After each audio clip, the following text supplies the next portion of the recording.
Encyclical letter, Pascendi Gregis, of our most holy Lord Pius X, by divine providence Pope, on the doctrines of the Modernists.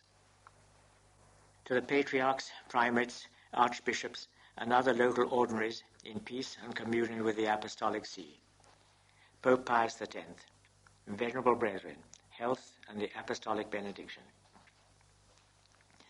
One of the primary obligations assigned by Christ to the office divinely committed to us of feeding the Lord's flock is that of guarding with the greatest vigilance the deposit of the faith delivered to the saints, rejecting the profane novelties of words and the gainsaying of knowledge falsely so called.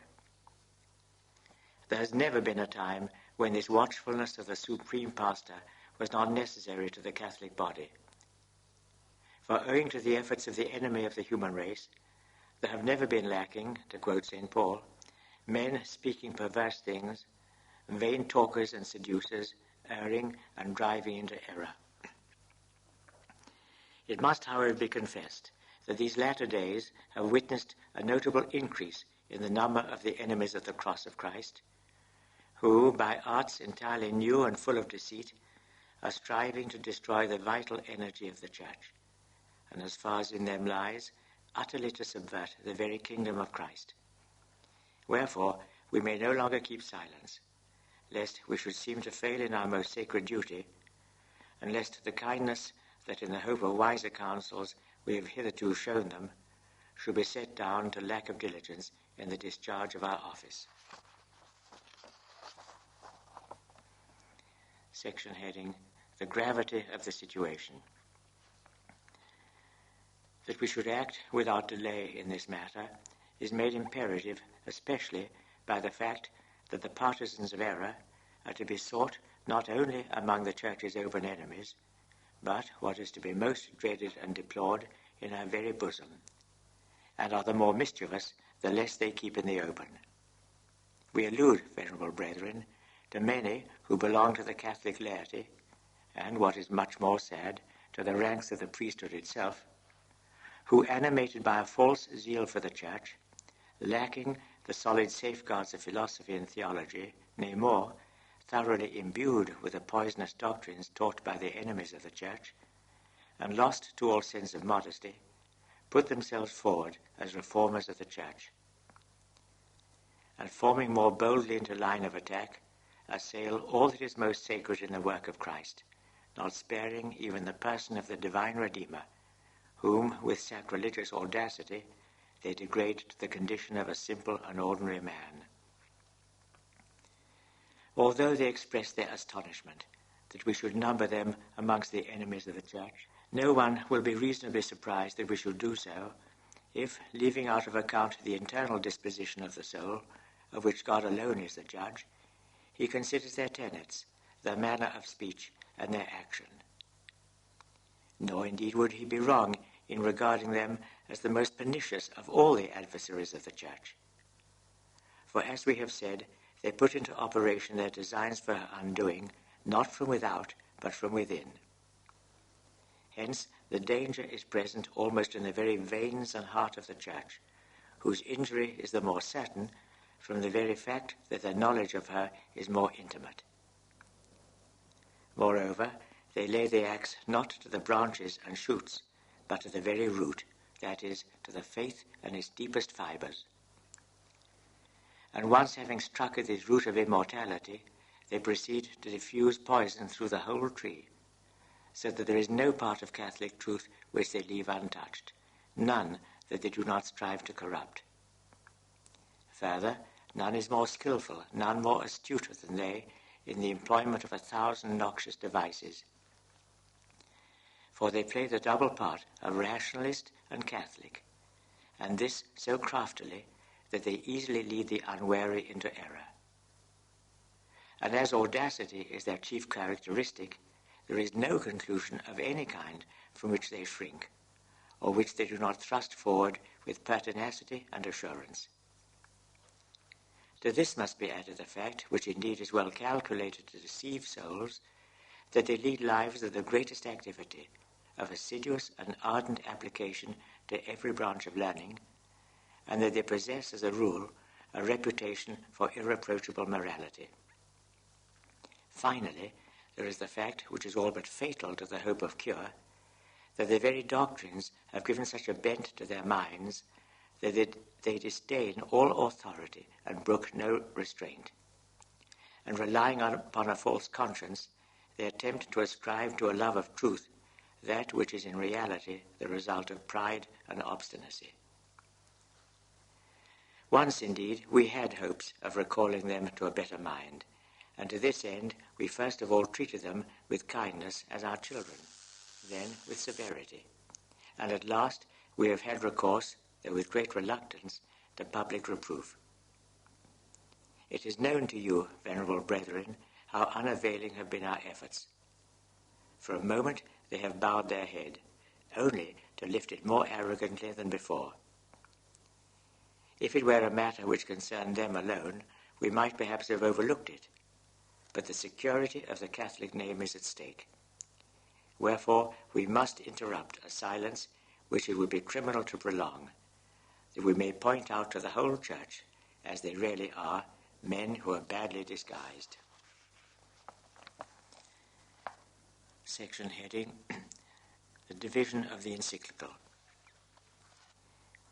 It is one of the cleverest devices of the Modernists, as they are commonly and rightly called, to present their doctrines without order and systematic arrangement, in a scattered and disjointed manner, so as to make it appear as if their minds were in doubt or hesitation, whereas in reality they are quite fixed and steadfast. For this reason, it will be of advantage, venerable brethren, to bring their teachings together here into one group, and to point out their interconnection, and thus to pass to an examination of the sources of the errors, and to prescribe remedies for averting the evil results. Part 1. Analysis of Modernist Teaching. To proceed in an orderly manner in this somewhat abstruse subject, it must first of all be noted that the modernist sustains and includes within himself a manifold personality. He is a philosopher, a believer, a theologian, an historian, a critic, an apologist, a reformer. These roles must be clearly distinguished one from the other by all who would accurately understand their system and thoroughly grasp the principles and the outcome of their doctrines. Section heading, Agnosticism is Philosophical Foundation. We begin then with the philosopher. Modernists place the foundations of religious philosophy in that doctrine which is commonly called agnosticism. According to this teaching, human reason is confined entirely within the field of phenomena, that is to say, to things that appear, and in the manner in which they appear. It has neither the right nor the power to overstep these limits. Hence, it is incapable of lifting itself up to God, and of recognizing his existence even by means of visible things. From this it is inferred that God can never be the direct object of science, and that, as regards history, he must not be considered as an historical subject. Given these premises, everyone will at once perceive what becomes of natural theology, of the motives of credibility, of external revelation. The modernists simply sweep them entirely aside. They include them in intellectualism, which they denounce as a system which is ridiculous and long since defunct. Nor does the fact that the Church has formally condemned these portentous errors exercise the slightest restraint upon them. Yet the Vatican Council has defined, quote, "If anyone says that the one true God, our Creator and Lord, cannot be known with certainty by the natural light of human reason, by means of the things that are made, let him be anathema," unquote.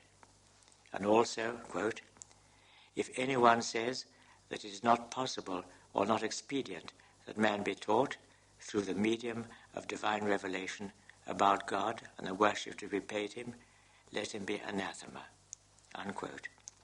And finally, quote, If anyone says that divine revelation cannot be made credible by external signs, and that therefore men should be drawn to the faith only by their personal internal experience or by private inspiration, let him be anathema."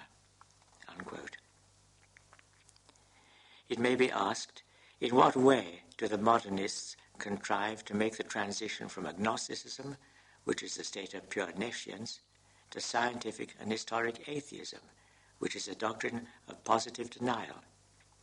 And consequently, by what legitimate process of reasoning they proceed from the fact of ignorance as to whether God has in fact intervened in the history of the human race or not, to explain this history, leaving God out altogether, as if he really had not intervened. Let him answer who can. Yet it is a fixed and established principle among them that both science and history must be atheistic, and within their boundaries there is room for nothing but phenomena. God and all that is divine are utterly excluded.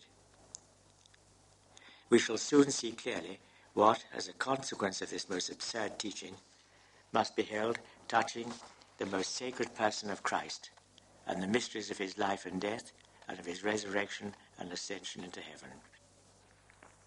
Section heading, Vital Immanence. However, this agnosticism is only the negative part of the system of the modernists.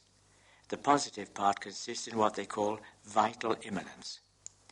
Thus they advance from one to the other. Religion, whether natural or supernatural, must, like every other fact, admit of some explanation. But when natural theology has been destroyed and the road to revelation closed by the rejection of the arguments of credibility, and all external revelation absolutely denied, it's clear that this explanation will be sought in vain outside of man himself. It must therefore be looked for in man, and since religion is a form of life, the explanation must certainly be found in the life of man. In this way is formulated the principle of religious immanence. Moreover, the first actuation, so to speak, of every vital phenomenon, and religion, as noted above, belongs to this category, is due to a certain need or impulsion. But speaking more particularly of life, it has its origin in a movement of the heart, which movement is called a sense. Therefore, as God is the object of religion, we must conclude that faith, which is the basis and foundation of all religion, must consist in a certain interior sense, originating in a need of the divine. This need of the divine, which is experienced only in special and favorable circumstances, cannot of itself appertain to the domain of consciousness, but is first latent beneath consciousness, or, to borrow a term from modern philosophy, in the subconsciousness, where also its root lies hidden and undetected. It may perhaps be asked how it is that this need of the divine, which man experiences within himself, resolves itself into religion. To this question, the modernist reply would be as follows. Science and history are confined within two boundaries, the one external, namely the visible world, the other internal, which is consciousness. When one or other of these limits has been reached, there can be no further progress, for beyond is the unknowable.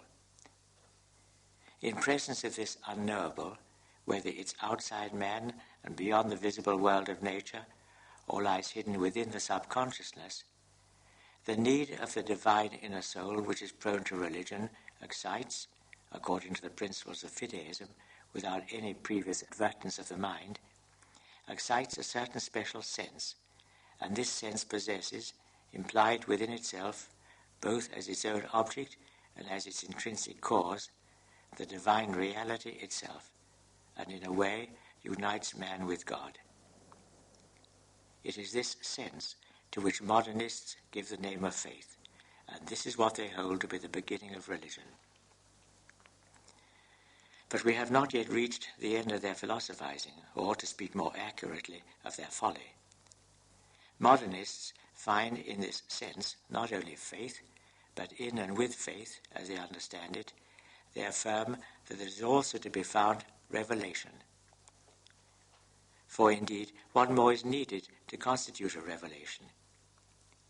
Is not that religious sense which is perceptible in the conscience revelation, or at least the beginning of revelation? Nay, is not God himself manifesting himself, indistinctly, it's true, in this same religious sense to the soul? And they add, since God is both the object and the cause of faith, this revelation is at the same time of God and from God. That is to say, God is both the revealer and the revealed.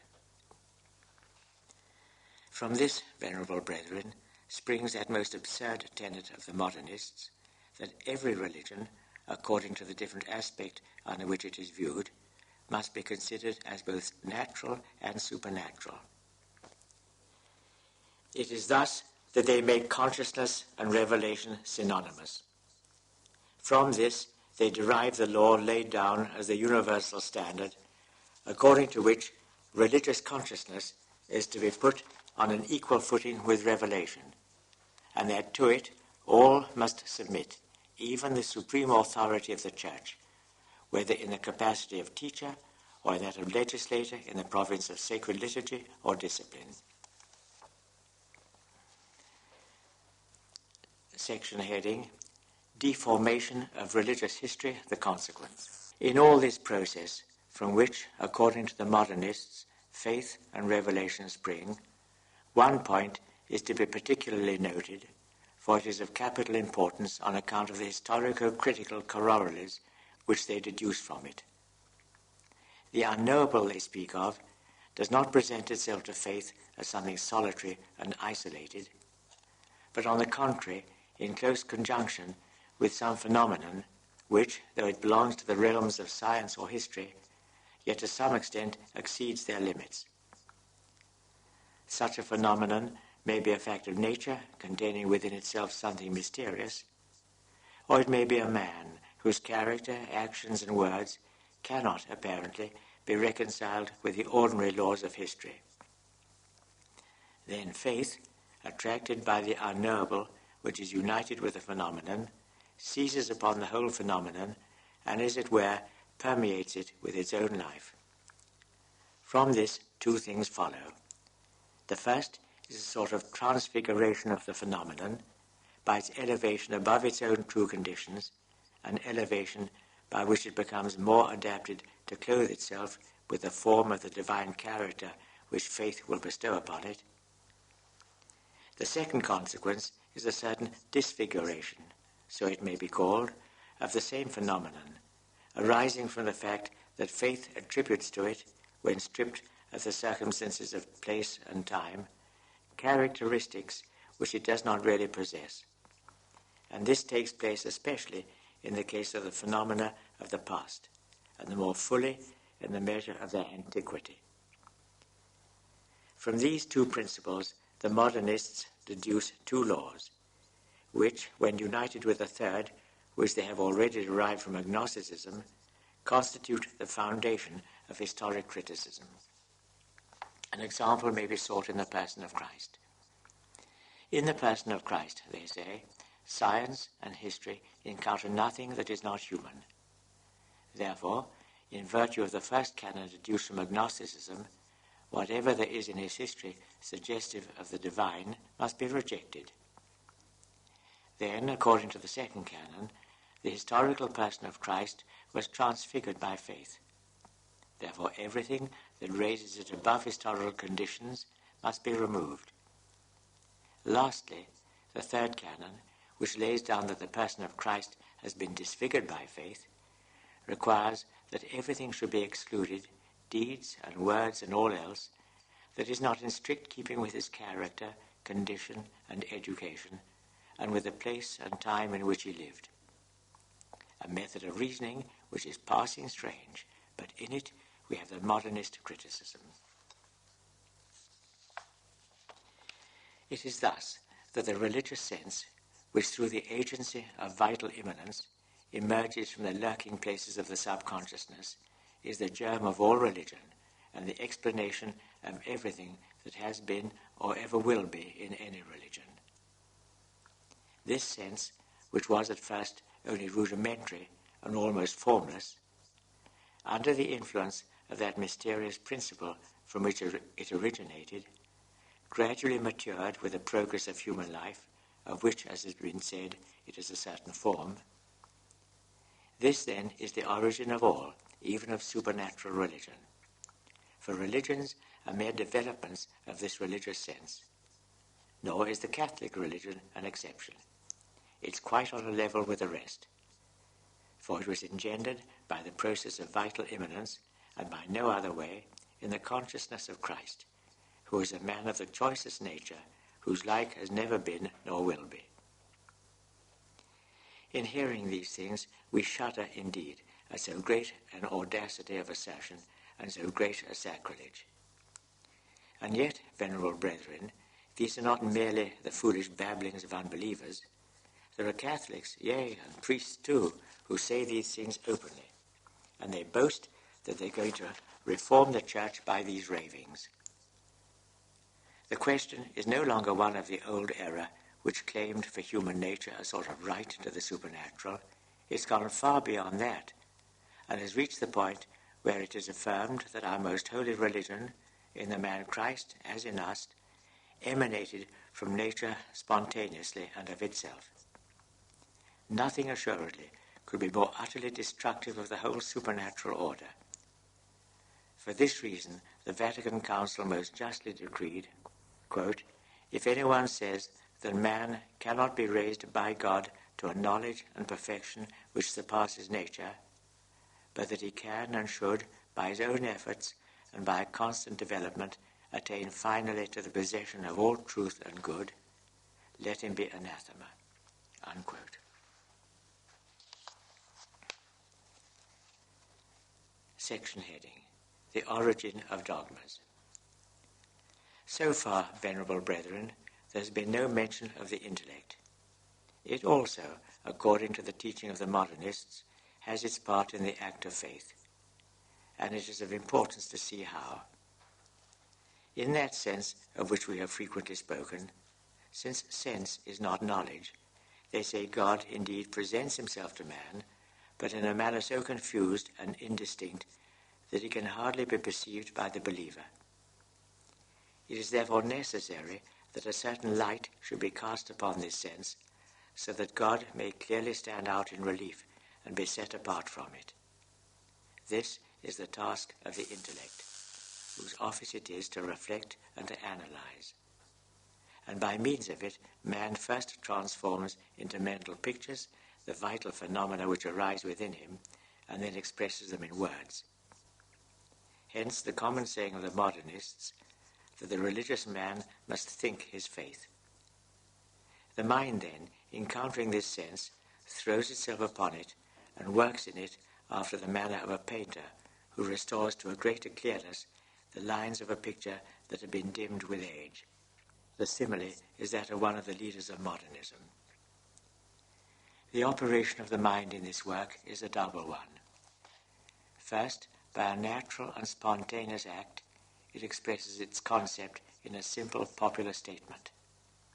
Then, on reflection and deeper consideration, or, as they say, by elaborating its thought, it expresses the idea in secondary propositions, which are derived from the first, but are more precise and distinct. These secondary propositions, if they finally receive the approval of the Supreme Magisterium of the Church, constitute dogma. We have thus reached one of the principal points in the modernist system, namely the origin and the nature of dogma. For they place the origin of dogma in those primitive and simple formulae which, under a certain aspect, are necessary to faith. For revelation to be truly such requires the clear knowledge of God in the consciousness. But dogma itself, they apparently hold, strictly consists in the secondary formulae.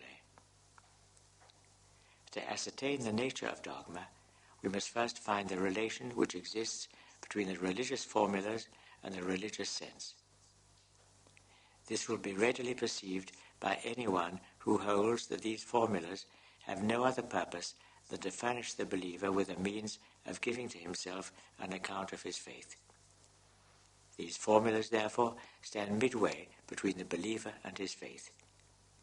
In their relation to the faith, they are the inadequate expression of its object and are usually called symbols.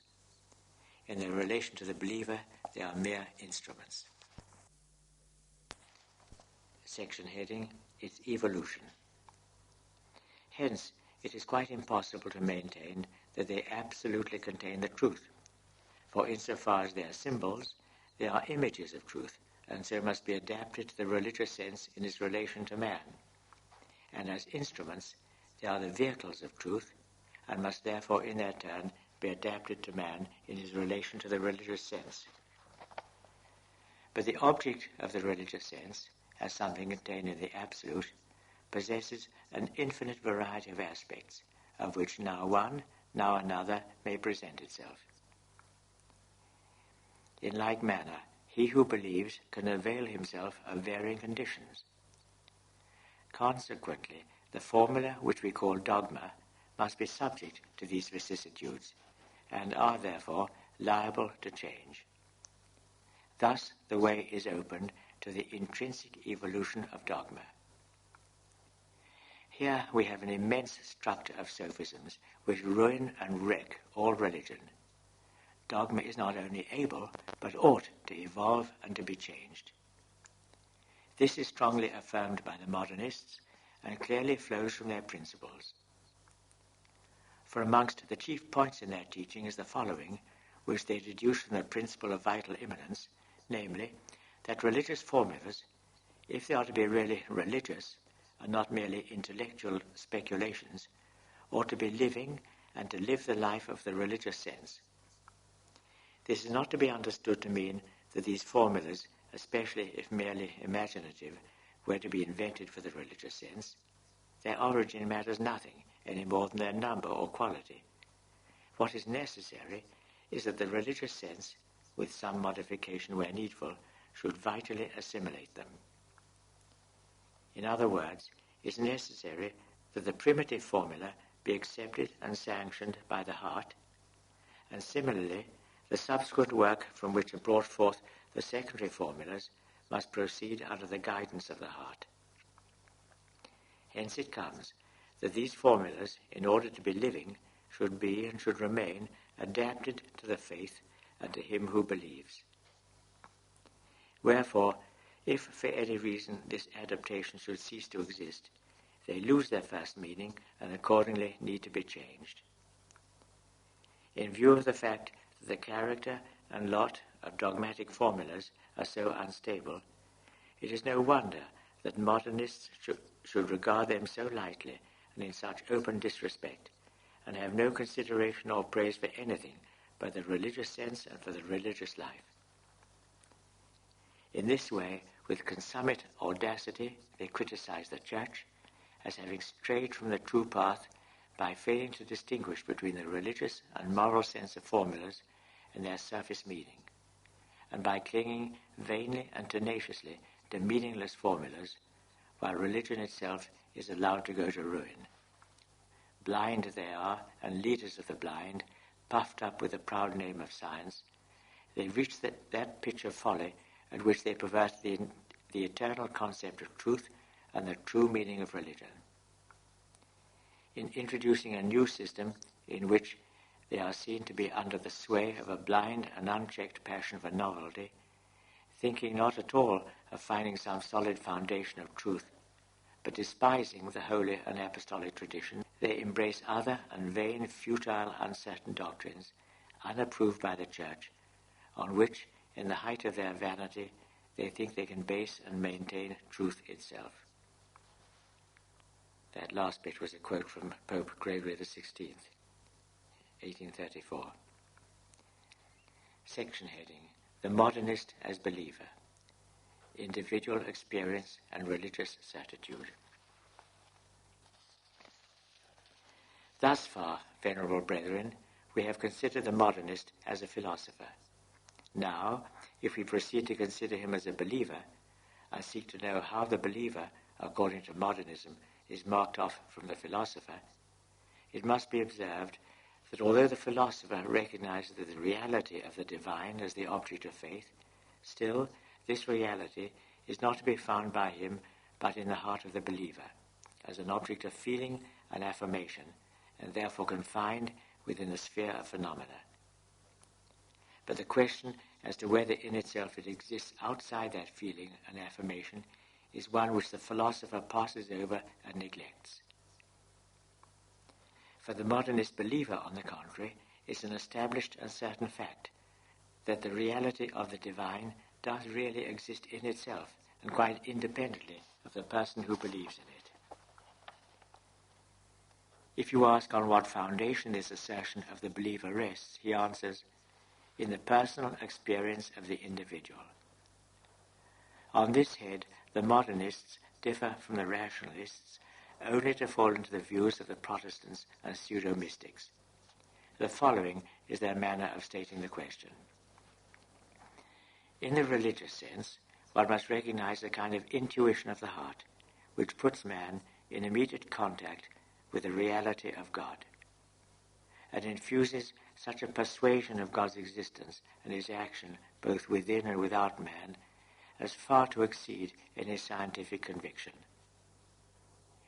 They assert, therefore, the existence of a real experience, and one of a kind that surpasses all rational experience. If this experience is denied by some, like the rationalists, they say that this arises from the fact that such persons are unwilling to put themselves in the moral state necessary to produce it.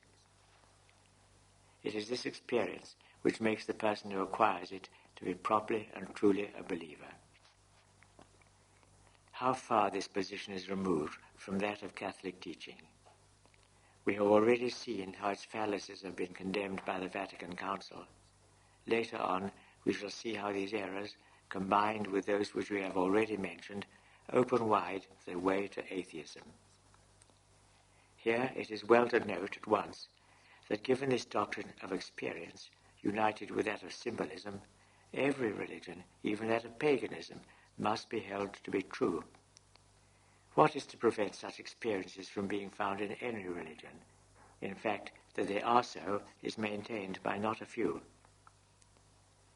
On what grounds can modernists deny the truth of an experience affirmed by a follower of Islam? Will they claim a monopoly of true experiences for Catholics alone? Indeed, modernists do not deny, but actually maintain, some confusedly, others frankly, that all religions are true. That they cannot feel otherwise is obvious. For on what ground, according to their theories, could falsity be predicated of any religion whatsoever? Certainly, it would be either on account of the falsity of the religious sense or on account of the falsity of the formula pronounced by the mind. Now, the religious sense, although it may be more perfect or less perfect, is always one and the same. And the intellectual formula, in order to be true, has but to respond to the religious sense and to the believer, whatever be the intellectual capacity of the latter. In the conflict between different religions, the most that modernists can maintain is that the Catholic has more truth because it is more vivid, and that it deserves with more reason the name of Christian because it corresponds more fully with the origins of Christianity. No one will find it unreasonable that these consequences flow from the premises. But what is most amazing is that there are Catholics and priests who, we would fain believe, abhor such enormities and yet act as if they fully approved of them. For they lavish such praise and bestow such public honor on the teachers of these errors as to convey the belief that their admiration is not meant merely for the persons, who are perhaps not devoid of a certain merit, but rather for the sake of the errors which these persons openly profess and which they do all in their power to propagate. Section heading, Religious Experience and Tradition. There is yet another element in this part of their teaching which is absolutely contrary to Catholic truth. For what is laid down as to experience is also applied with destructive effect to tradition, which has always been maintained by the Catholic Church. Tradition, as understood by the Modernists, is a communication with others of an original experience through preaching by means of the intellectual formula. To this formula, in addition to its representative value, they attribute a species of suggestive efficacy, which acts firstly in the believer by stimulating the religious sense, should it happen to have grown sluggish, and by renewing the experience once acquired, and secondly, in those who do not yet believe, by awakening in them for the first time the religious sense and producing the experience. In this way is religious experience spread abroad among the nations, and not merely among contemporaries by preaching, but among future generations both by books, by oral transmission from one to another. Sometimes this communication of religious experience takes root and thrives, at other times it withers at once and dies. For the Modernists, to live is a proof of truth, since for them life and truth are one and the same thing. Thus we are once more led to infer that all existing religions are equally true, for otherwise they would not survive. Section heading: Faith and Science. We have proceeded sufficiently far, venerable brethren, to have before us enough, and more than enough, to enable us to see what are the relations which modernists establish between faith and science, including, as they are wont to do under that name, history.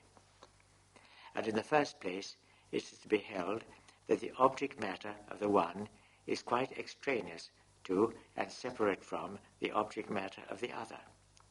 For faith occupies itself solely with something which science declares to be for it unknowable. Hence each has a separate scope assigned to it. Science is entirely concerned with phenomena into which faith does not at all enter. Faith, on the contrary, concerns itself with the divine, which is entirely unknown to science. Thus it is contended that there can never be any dissension between faith and science. For if each keeps on its own ground, they can never meet, and therefore never can be in contradiction. And if it be objected that in the visible world there are some things which appertain to faith, such as the human life of Christ, the modernists reply by denying this. For though such things come within the category of phenomena, still, in as far as they are lived by faith, and in the way already described have been by faith transfigured and disfigured, they have been removed from the world of sense and transferred into material for the divine. Hence, should it be further asked whether Christ has wrought real miracles and made real prophecies, whether he rose truly from the dead and ascended into heaven, the answer of agnostic science will be in the negative, and the answer of faith in the affirmative. Yet there will not be on that account any conflict between them.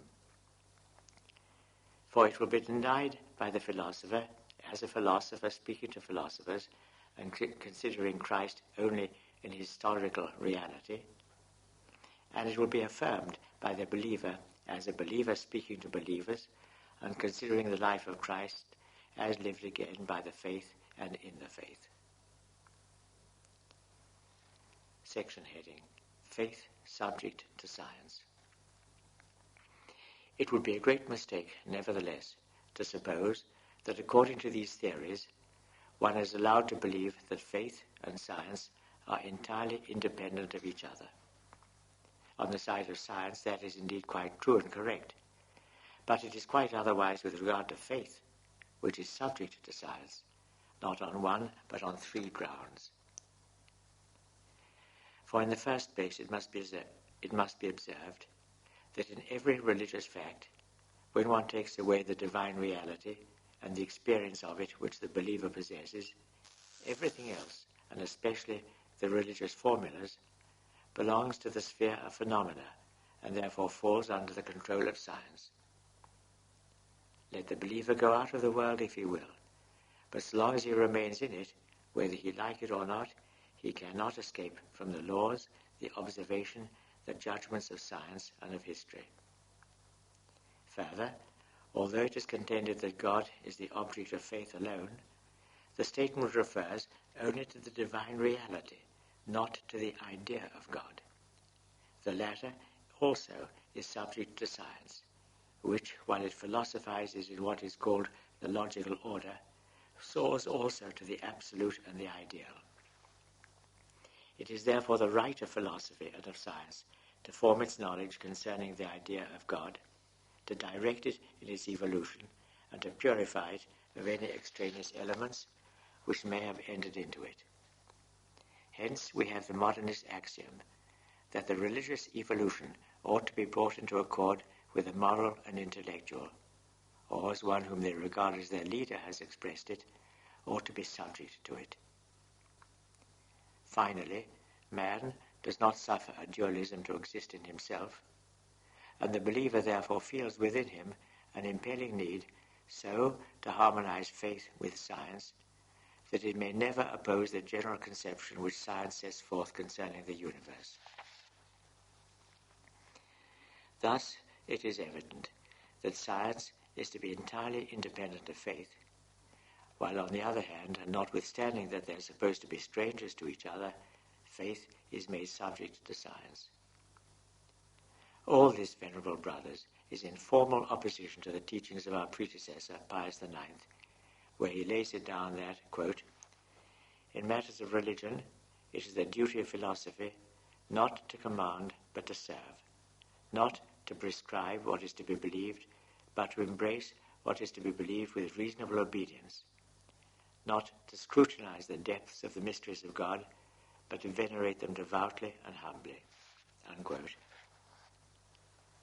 The modernists completely invert the parts, and to them may be applied the words which another of our predecessors, Gregory IX, addressed to some theologians of his time, quote, "Some among you, puffed up like bladders with a spirit of vanity, strive by profane novelties to cross the boundaries fixed by the fathers, twisting the meaning of the sacred text to the philosophical teaching of the rationalists, not for the profit of their hearer, but to make a show of science.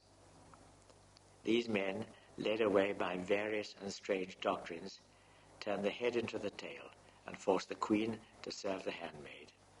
Unquote. Section heading, The Methods of Modernists. This will appear more clearly to anybody who studies the conduct of modernists, which is in perfect harmony with their teachings.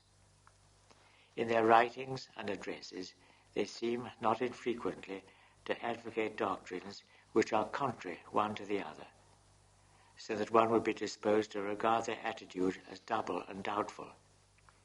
But this is done deliberately and advisedly, and the reason of it is to be found in their opinion as to the mutual separation of science and faith.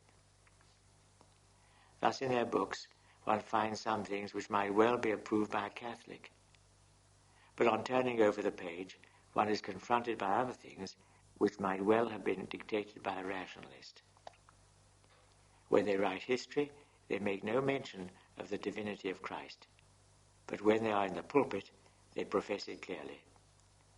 Again, when they are dealing with history, they take no account of the fathers and the councils, but when they catechize the people, they cite them respectfully. In the same way, they draw their distinctions between exegesis, which is theological and pastoral, and exegesis, which is scientific and historical.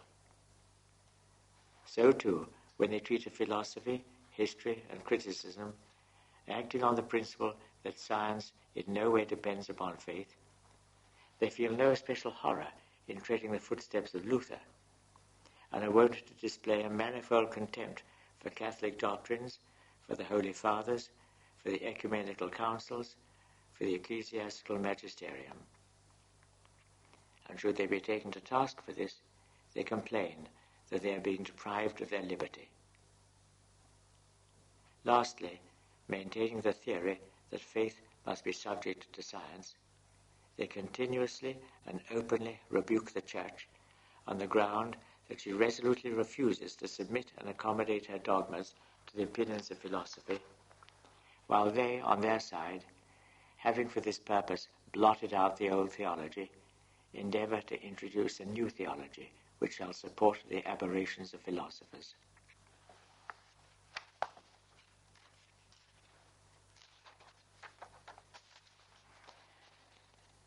Section heading, The Modernist as Theologian, His Principles, Immanence, and Symbolism. At this point, venerable brethren, the way is open for us to consider the modernists in the theological arena, a difficult task, yet one that may be disposed of briefly. It's a question of effecting the conciliation of faith with science, but always by making the one subject to the other. In this matter, the modernist theologian takes exactly the same principles which we have seen employed by the modernist philosopher, the principles of immanence and symbolism, and applies them to the believer. The process is an extremely simple one. The philosopher has declared the principle of faith is immanent, the believer has added this principle is God, and the theologian draws the conclusion God is immanent in man. Thus, we have theological immanence. So too, the philosopher regards it as certain that the representations of the object of faith are merely symbolical. The believer has likewise affirmed that the object of faith is God in himself, and the theologian proceeds to affirm that the representations of the divine reality are symbolical, and thus we have theological symbolism. These errors are truly of the gravest kind, and the pernicious character of both will be seen clearly from an examination of their consequences. For to begin with symbolism, since symbols are but symbols in regard to their objects and only instruments in regard to the believer, it is necessary first of all, according to the teachings of the modernists, that the believer do not lay too much stress on the formula as formula, but avail himself of it only for the purpose of uniting himself to the absolute truth which the formula at once reveals and conceals, that is to say, endeavours to express, but without ever succeeding in doing so. They would also have the believer make use of the formulas only in as far as they are helpful to him, for they are given to be a help and not a hindrance. With proper regard, however, for the social respect due to formulas which the public magisterium has deemed suitable for expressing the common consciousness until such time as the same magisterium shall provide otherwise.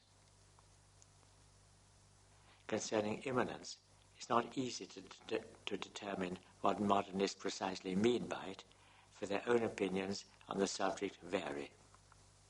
Some understand it in the sense that God working in man is more intimately present in him than man is even in himself, and this conception, if properly understood, is irreproachable. Others hold that the divine action is one with the action of nature, as the action of the first cause is one with the action of the secondary cause, and this would destroy the supernatural order. Others, finally, explain it in a way which savours of pantheism, and this, in truth, is the sense which best fits in with the rest of their doctrines. With this principle of immanence is connected another which may be called the principle of divine permanence. It differs from the first in much the same way as the private experience differs from the experience transmitted by tradition. An example illustrating what is meant will be found in the Church and the Sacraments. The Church and the Sacraments, according to the modernists, are not to be regarded as having been instituted by Christ himself. This is barred by agnosticism, which recognizes in Christ nothing more than a man whose religious consciousness has been, like that of all men, formed by degrees. It's also barred by the law of immanence, which rejects what they call external application. It's further barred by the law of evolution, which requires for the development of the germs time and a certain series of circumstances. It is, finally, barred by history, which shows that such in fact has been the course of things. Still, it is to be held that both church and sacraments have been founded immediately by Christ. But how? In this way. All Christian consciences were, they affirm, in a manner virtually included in the conscience of Christ, as the plant is included in the seed. But as the branches live the life of the seed, so too all Christians are said to live the life of Christ. But the life of Christ, according to faith, is divine, and so too is the life of Christians. And if this life produced in the course of ages both the church and the sacraments, it's quite right to say that their origin is from Christ and is divine. In the same way, they make out that the Holy Scriptures and the dogmas are divine. And in this, the modernist theology may be said to reach its completion. A slender provision in truth, but more than enough for the theologian who professes that the conclusions of science, whatever they may be, must always be accepted. No one will have any difficulty in making the application of these theories to the other points with which we propose to deal. Section heading, Dogma and the Sacraments. Thus far, we have touched upon the origin and nature of faith. But as faith has many branches, and chief among them the church, dogma, worship, devotions, the books which we call sacred, it concerns us to know what do the modernists teach concerning them. To begin with dogma, we have already indicated its origin and nature. Dogma is born of a sort of impulse or necessity, by virtue of which the believer elaborates his thought so as to render it clearer to his own conscience and that of others. This elaboration consists entirely in the process of investigating and refining the primitive mental formula, not indeed in itself as according to any logical explanation, but according to circumstances, or vitally, as the modernists somewhat less intelligibly describe it. Hence it happens that around this primitive formula, secondary formulas, as we have already indicated, gradually continue to be formed, and these subsequently grouped into one body, or one doctrinal construction, and further sanctioned by the public magisterium as responding to the common consciousness, are called dogma. Dogma is to be carefully distinguished from the speculations of theologians, which, although not alive with the life of dogma, are not without their utility as serving both to harmonize religion with science and to remove opposition between them, and to illumine and defend religion from without, and it may be even to prepare the matter for future dogma. Concerning worship, there would not be much to be said, were it not that under this head are comprised the sacraments, concerning which the modernist errors are of the most serious character. For them, the sacraments are the resultant of a double impulse or need, for, as we have seen, everything in their system is explained by inner impulses or necessities. The first need is that of giving some sensible manifestation to religion. The second is that of expressing it, which could not be done without some sensible form and consecrating acts, and these are called sacraments. But for the modernists, sacraments are bare symbols or signs, though not devoid of a certain efficacy, an efficacy, they tell us, like that of certain phrases vulgarly described as having caught the popular ear, inasmuch as they have the power of putting certain leading ideas into circulation and of making a marked impression upon the mind. What the phrases are to the ideas, that the sacraments are to the religious sense, that and nothing more. The modernists would express their mind more clearly were they to affirm that the sacraments are instituted solely to foster the faith, but this is condemned by the Council of Trent. Quote, if anyone say that these sacraments are instituted solely to foster the faith, let him be anathema. Unquote. Section heading, The Holy Scriptures. We have already touched upon the nature and origin of the sacred books.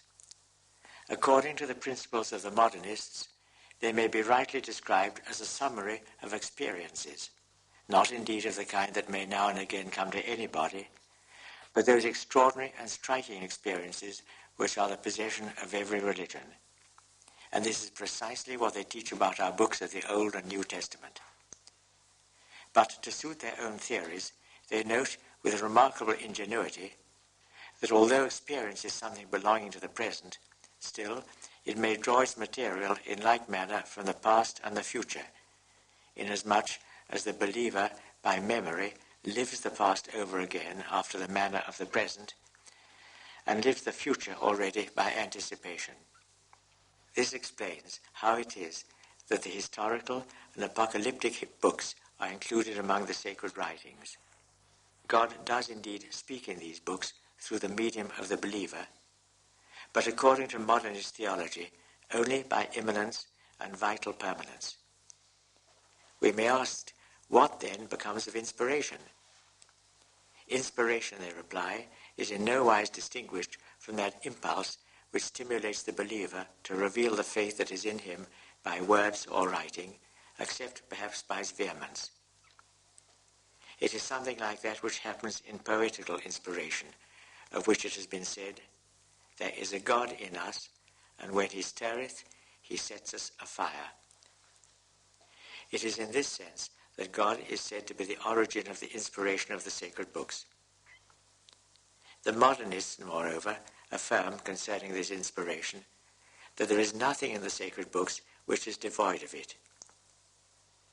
In this respect, some might be disposed to consider them as more orthodox than certain writers in recent times who somewhat restrict inspiration, as, for instance, in what have been put forward as so-called tacit citations. But in all this we have mere verbal conjuring. For if we take the Bible according to the standards of agnosticism, namely as a human work made by men for men, albeit the theologian is allowed to proclaim that it is divine by immanence, what room is there left in it for inspiration? The modernists assert a general inspiration of the sacred books, but they admit no inspiration in the Catholic sense.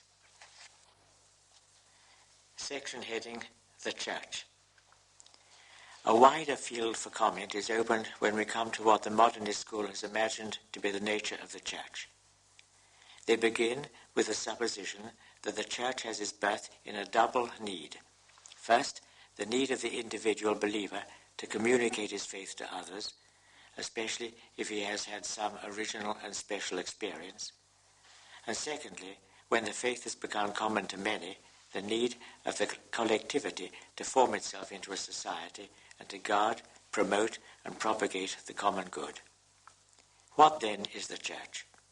It is the product of the collective conscience, that is to say, of the association of individual consciences, which by virtue of the principle of vital permanence depend all on one first believer, who for Catholics is Christ. Now every society needs a directing authority to guide its members towards the common end, to foster prudently the elements of cohesion, which in a religious society are doctrine and worship. Hence, the triple authority in the Catholic Church: disciplinary, dogmatic, liturgical. The nature of this authority is to be gathered from its origin, and its rights and duties from its nature. In past times, it was a common error that authority came to the Church from without, that is to say, directly from God. And it was then rightly held to be autocratic. But this conception has now grown obsolete. For in the same way as the Church is a vital emanation of the collectivity of consciences, so too authority emanates vitally from the Church itself. Authority, therefore, like the Church, has its origin in the religious conscience, and that being so, is subject to it. Should it disown this dependence, it becomes a tyranny. For we are living in an age when the sense of liberty has reached its highest development. In the civil order, the public conscience has introduced popular government. Now there is in man only one conscience, just as there is only one life. It is for the ecclesiastical authority, therefore, to adopt a democratic form, unless it wishes to provoke and foment an intestine conflict in the consciences of mankind. The penalty of refusal is disaster. For it is madness to think that the sentiment of liberty, as it now obtains, can recede. Were it forcibly pent up and held in bonds, the more terrible would be its outburst, sweeping away at once both church and religion. Such is the situation in the minds of the modernists, and their one great anxiety is, in consequence, to find a way of conciliation between the authority of the church and the liberty of the believers.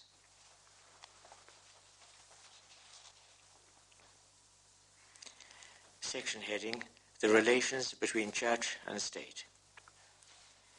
But it is not only within her own household that the Church must come to terms.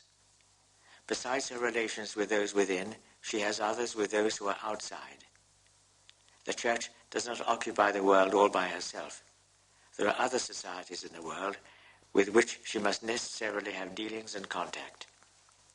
The rights and duties of the Church towards civil societies must therefore be determined, and determined, of course, by her own nature, that, to wit, which the modernists have already described to us.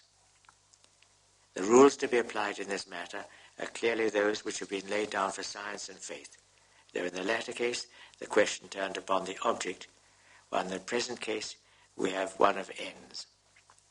In the same way, then, as faith and science are alien to each other by reason of the diversity of their objects, church and state are strangers by reason of the diversity of their ends, that of the church being spiritual, while that of the state is temporal.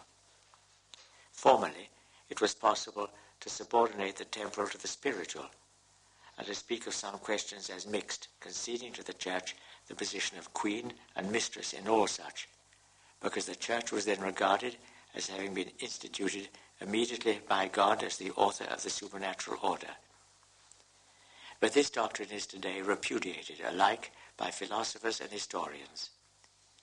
The state must therefore be separated from the church, and the Catholic from the citizen. Every Catholic, from the fact that he is also a citizen, has the right and the duty to work for the common good in the way he thinks best, without troubling himself about the authority of the church, without paying any heed to its wishes, its counsels, its orders, nay, even in spite of its rebukes.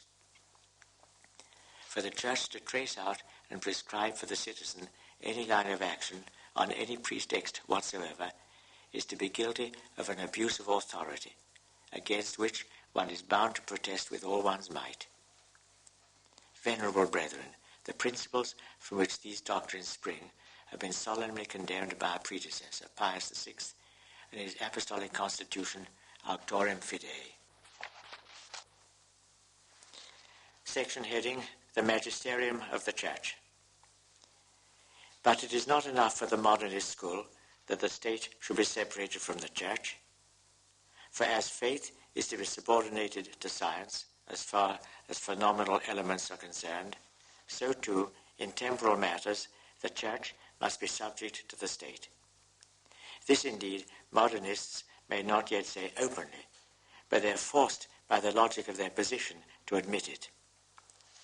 For granted the principle that in temporal matters the state possesses the sole power, it will follow that when the believer, not satisfied with merely internal acts of religion, proceeds to external acts, such, for instance, as the reception or administration of the sacraments, these will fall under the control of the state. What will then become of ecclesiastical authority, which can only be exercised by external acts? Obviously, it will be completely under the dominion of the state. It is this inevitable consequence which urges many among liberal Protestants to reject all external worship, nay, all external religious fellowship, and leads them to advocate what they call individual religion. If the modernists have not yet openly proceeded so far, they ask the Church in the meanwhile to follow of her own accord in the direction in which they urge her, and to adapt herself to the forms of the state. such are their ideas about disciplinary authority. But much more evil and pernicious are their opinions on doctrinal and dogmatic authority. The following is their conception of the magisterium of the Church. No religious society, they say, can be a real unit unless the religious conscience of its members be one, and also the formula which they adopt.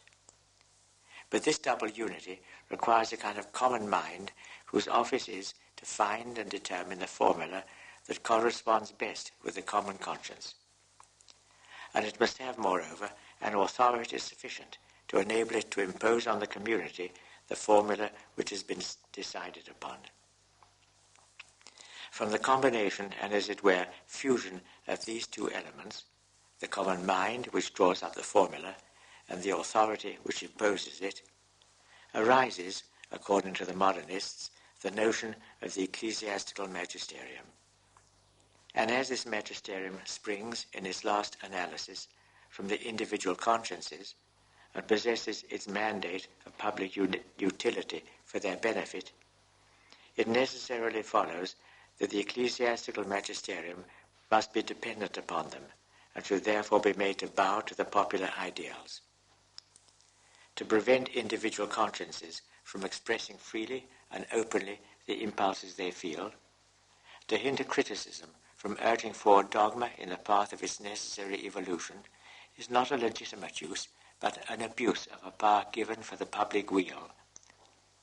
So too, a due method and measure must be observed in the exercise of authority.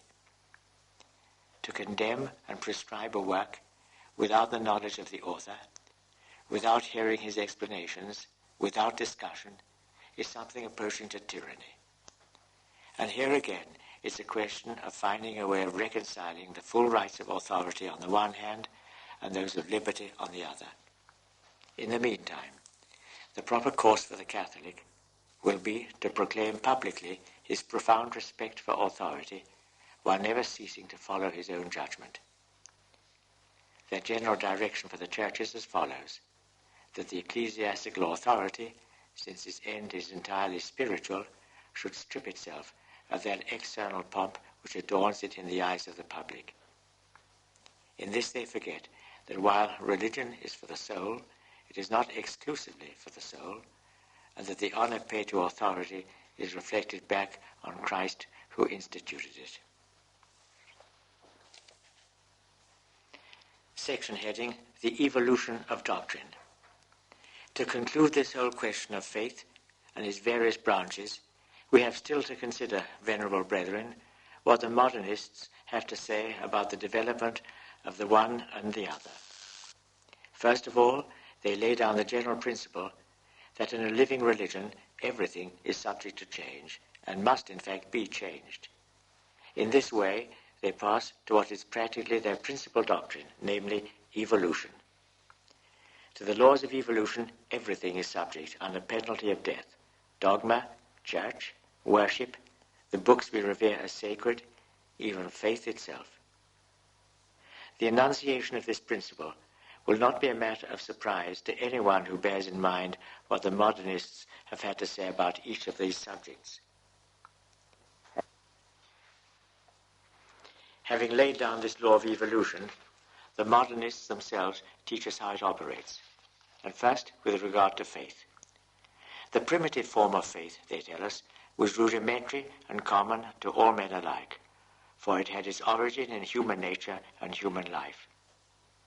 Vital evolution brought with it progress, not by the accretion of new and purely adventitious forms from without, but by an increasing perfusion of the religious sense into the conscience. The progress was of two kinds: negative, by the elimination of all extraneous elements, such, for example, as those derived from the family or nationality, and positive, by that intellectual and moral refining of man, by means of which the idea of the divine became fuller and clearer, while the religious sense became more acute. For the progress of faith, the same causes are to be assigned as those which are adduced above to explain its origin. But to them must be added those extraordinary men whom we call prophets, of whom Christ was the greatest, both because in their lives and their words there was something mysterious which faith attributed to the divinity, and because it fell to their lot to have new and original experiences, fully in harmony with the religious needs of their time. The progress of dogma is due chiefly to the fact that obstacles to the faith have to be surmounted, enemies have to be vanquished, and objections have to be refuted. Add to this a perpetual striving to penetrate ever more profoundly into those things which are contained in the mysteries of faith. Thus, putting aside other examples, it is found to have happened in the case of Christ. In him, that divine something which faith recognized in him was slowly and gradually expanded in such a way that he was at last held to be God. The chief stimulus of the evolution of worship consists in the need of accommodation to the manners and customs of peoples, as well as the need of availing itself of the value which certain acts have acquired by usage. Finally, evolution in the Church itself is fed by the need of adapting itself to historical conditions and of harmonizing itself with existing forms of society. Such is their view with regard to each. And here, before proceeding further, we wish to draw attention to this whole theory of necessities or needs, for beyond all that we have seen, it is, as it were, the base and foundation of that famous method which they describe as historical. Although evolution is urged on by needs or necessities, yet, if controlled by these alone, it would easily overstep the boundaries of tradition, and thus, separated from its primitive vital principle, would make for ruin instead of progress. Hence, by those who study more closely the ideas of the Modernists, evolution is described as the resultant from the conflict of two forces, one of them tending towards progress, the other towards conservation. The conserving force exists in the Church and is found in tradition. Tradition is represented by religious authority, and this both by right and in fact. For by right, it is in the very nature of authority to protect tradition, and in fact, since authority, raised as it is above the contingencies of life, feels hardly or not at all the spurs of progress. The progressive force, on the contrary, which responds to the inner needs, lies in the individual consciences and works in them, especially in such of them as are in more close and intimate contact with life. Already we observe, venerable brethren, the introduction of that most pernicious doctrine which would make of the laity the factor of progress in the Church. Now it's by a species of covenant and compromise between these two forces of conservation and progress, that is to say, between authority and individual consciences, that changes and advances take place. The individual consciences, or some of them, act on the collective conscience, which brings pressure to bear on the depositaries of authority to make terms and to keep to them. With all this in mind, one understands how it is that the Modernists express astonishment when they are reprimanded or punished. What is imputed to them as a fault, they regard as a sacred duty. They understand the needs of consciences better than anyone else, since they come into closer touch with them than does the ecclesiastical authority.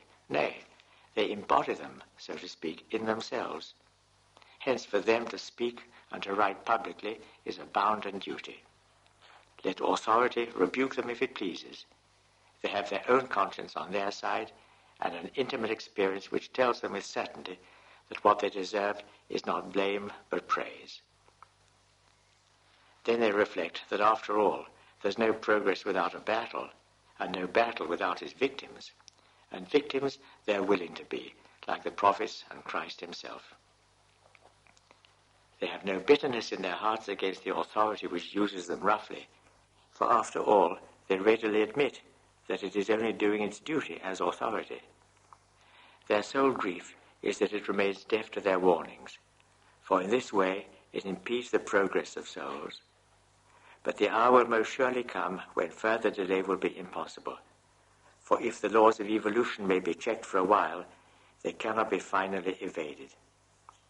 And thus they go on their way, reprimands and condemnations notwithstanding, masking an incredible audacity under a mock semblance of humility.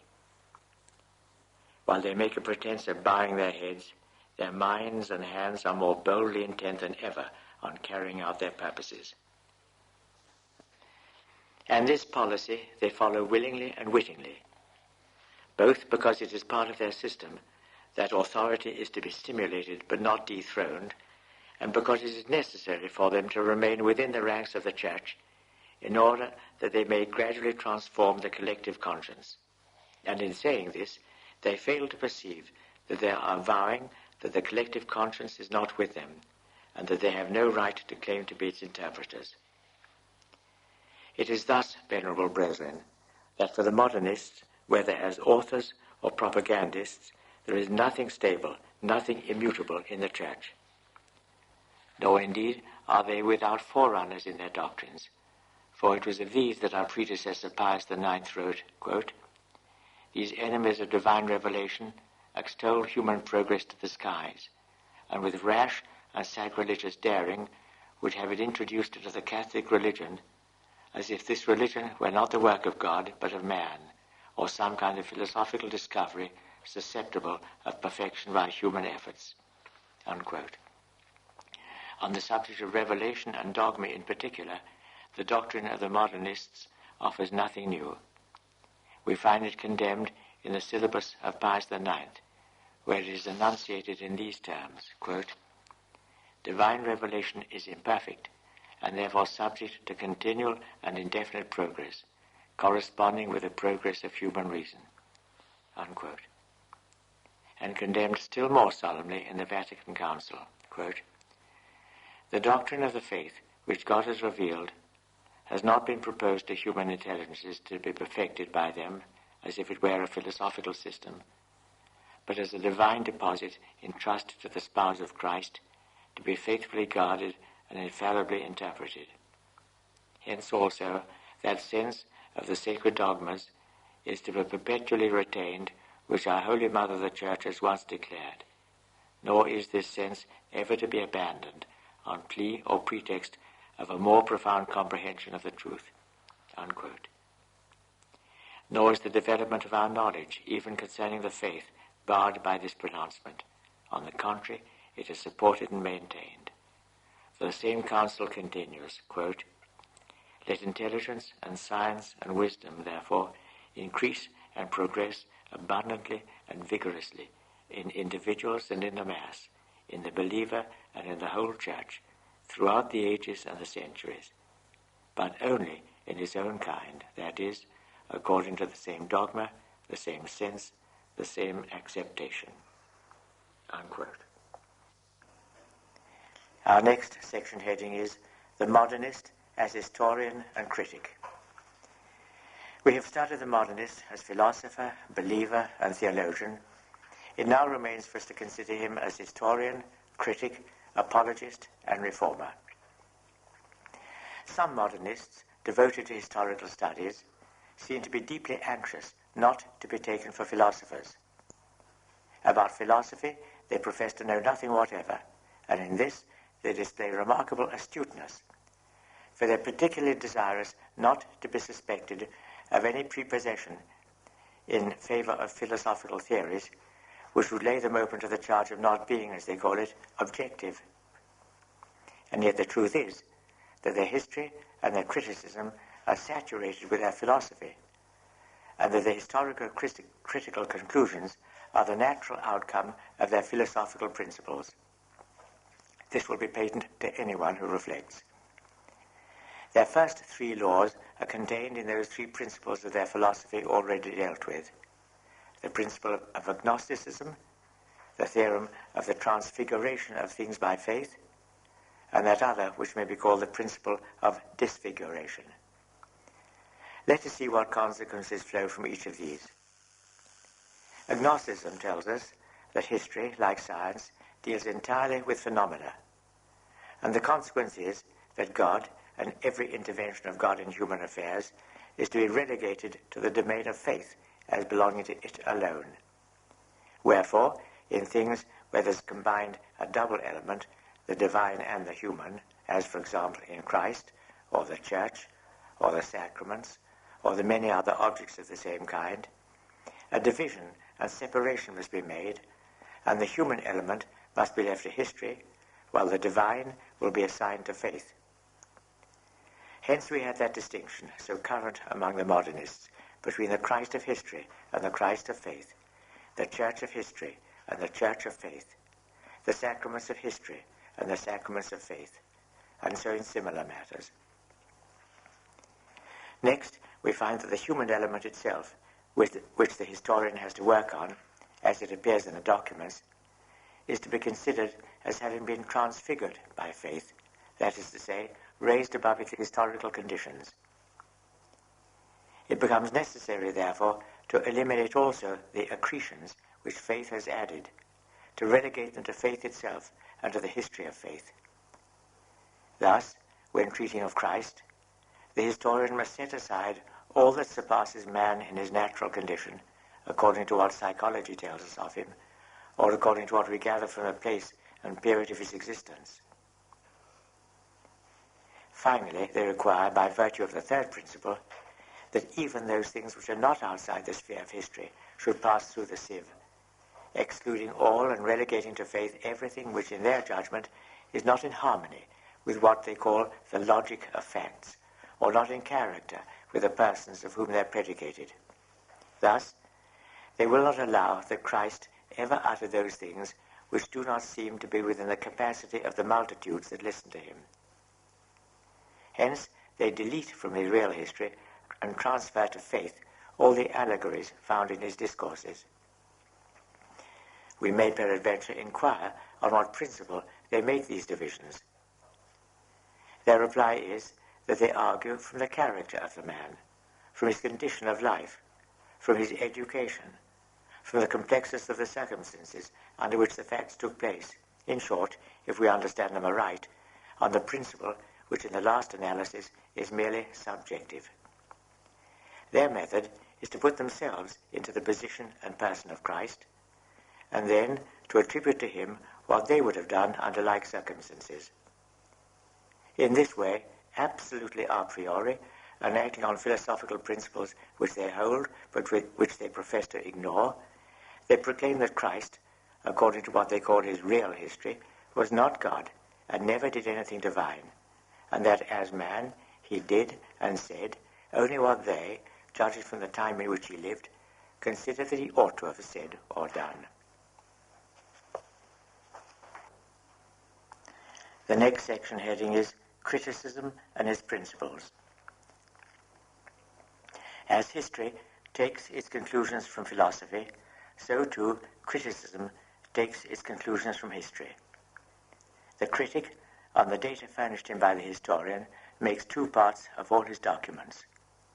Those that remain after the triple elimination above described go to form the real history. The rest is attributed to the history of the faith, or, as it's styled, to internal history.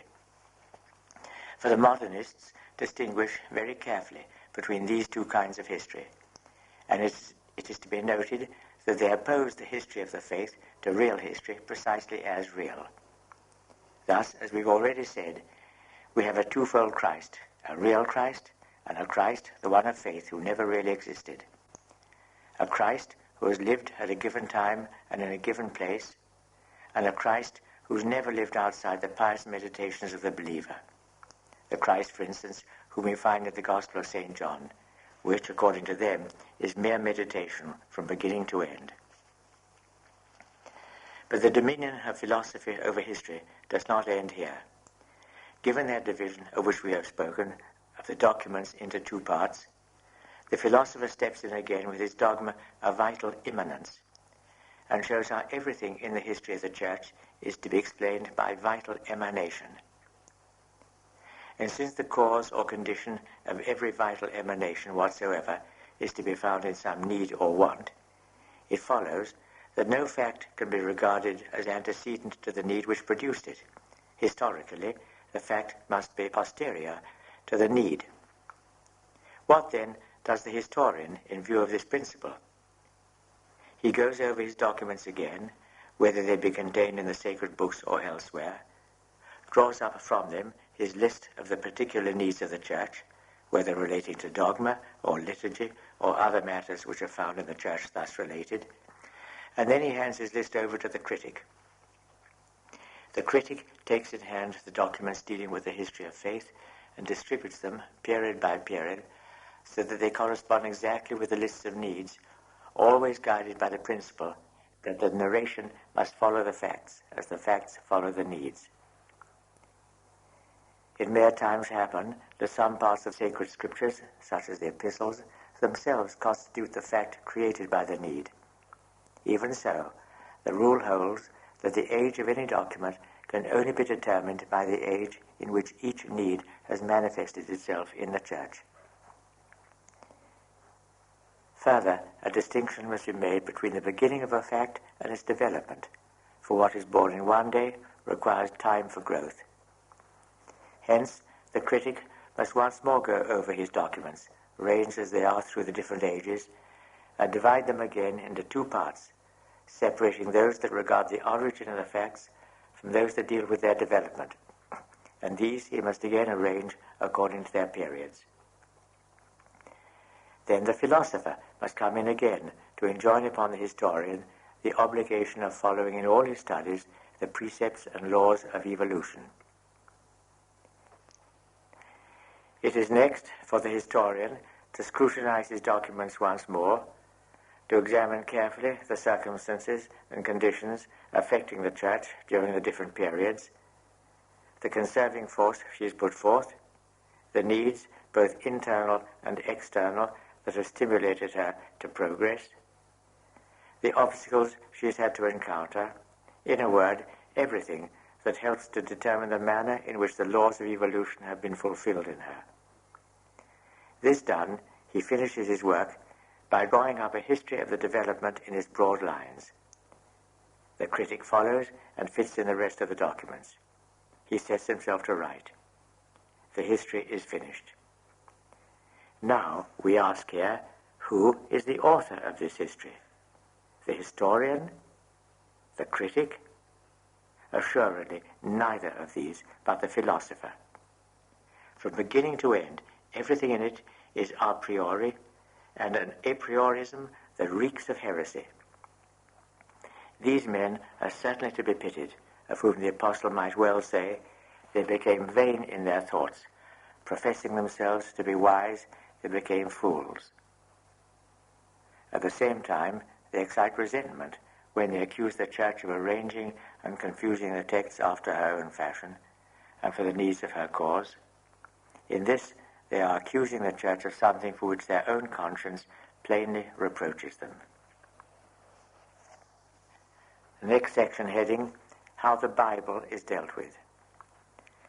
The result of this dismembering of the records and this partition of them throughout the centuries is naturally that the Scriptures can no longer be attributed to the authors whose names they bear. The Modernists have no hesitation in affirming generally that these books, and especially the Pentateuch and the first three Gospels, have been gradually formed from a primitive, brief narration by additions, by interpolations of theological or allegorical interpretations, or parts introduced only for the purpose of joining different passages together. This means, to put it briefly and clearly, that in the sacred books we must admit a vital evolution, springing from and corresponding with the evolution of faith. The traces of this evolution, they tell us, are so visible in the books that one might almost write a history of it. Indeed, this history they actually do write, and with such an easy assurance that one might believe them to have seen with their own eyes the writers at work through the ages, amplifying the sacred books. To aid them in this, they call to their assistance that branch of criticism which they call textual, and labor to show that such a fact or such a phase is not in its right place, adducing other arguments of the same kind. They seem, in fact, to have constructed for themselves certain types of narration and discourses, upon which they base their assured verdict as to whether a thing is or is not out of place. Let him who can judge how far they are qualified in this way to make such distinctions. To hear them descant of their works on the sacred books, in which they have been able to discover so much that is defective, one would imagine that before them nobody had even turned over the pages of Scripture. The truth is that a whole multitude of doctors, far superior to them in genius, in erudition, in sanctity, have sifted the sacred books in every way, and so far from finding in them anything blameworthy, have thanked God more and more heartily, the more deeply they've gone into them, of his divine bounty in having vouchsafed to speak thus to men. Unfortunately, these great doctors did not enjoy the same aids to study that are possessed by the Modernists, for they did not have for their rule and guide a philosophy borrowed from the negation of God, and a criterion which consists of themselves. We believe, then, that we have set forth with sufficient clearness the historical method of the Modernists. The philosopher leads the way, the historian follows, and then, in due order, come the internal and textual critics. And since it is characteristic of the primary cause to communicate its virtue to causes which are secondary, it is quite clear that the criticism with which we are concerned is not any kind of criticism, but that which is rightly called agnostic, immanentist, and evolutionist criticism. Hence, anyone who adopts it and employs it makes profession thereby of the errors contained in it and places himself in opposition to Catholic teaching. This being so, it is much a matter for surprise that it should have found acceptance to such an extent amongst certain Catholics. Two causes may be assigned for this. First, the close alliance which the historians and critics of this school have formed among themselves, independent of all differences of nationality or religion. Second, their boundless effrontery, by which, if one then makes any utterance, the others applaud him in chorus, proclaiming that science has made another step forward, while if an outsider should desire to inspect the new discovery for himself, they form a coalition against him. He who denies it is decried as one who is ignorant, while he who embraces and defends it has all their praise. In this way they entrap not a few, who, did they but realize what they are doing, would shrink back with horror. The domineering overbearance of those who teach the errors, and the thoughtless compliance of the more shallow minds who are sent to them, create a corrupted atmosphere which penetrates everywhere and carries infection with it. But let us pass to the apologist. Section heading, The Modernist as Apologist. The modernist apologist depends in two ways on the philosopher. First, indirectly, inasmuch as his subject matter is history dictated, as we have seen, by the philosopher. And secondly, directly, inasmuch as he takes both his doctrines and his conclusions from the philosopher. Hence, that common axiom of the modernist school that in the new apologetics, controversies in religion must be determined by psychological and historical research. The modernist apologists, then, enter the arena proclaiming to the rationalists that though they are defending religion, they have no intention of employing the data of the sacred books or the histories in current use in the church and written upon the old lines, but real history composed on modern principles and according to the modern method. In all this, they assert that they're not using an argumentum ad hominem because they are really of the opinion that the truth is to be found only in this kind of history. They feel that it is not necessary for them to make profession of their own sincerity in their writings. They are already known to and praised by the rationalists as fighting under the same banner, and they not only plume themselves on these encomiums, which would only provoke disgust in a real Catholic, but use them as a countercompensation to the reprimands of the Church. Let us see how the modernist conducts his apologetics.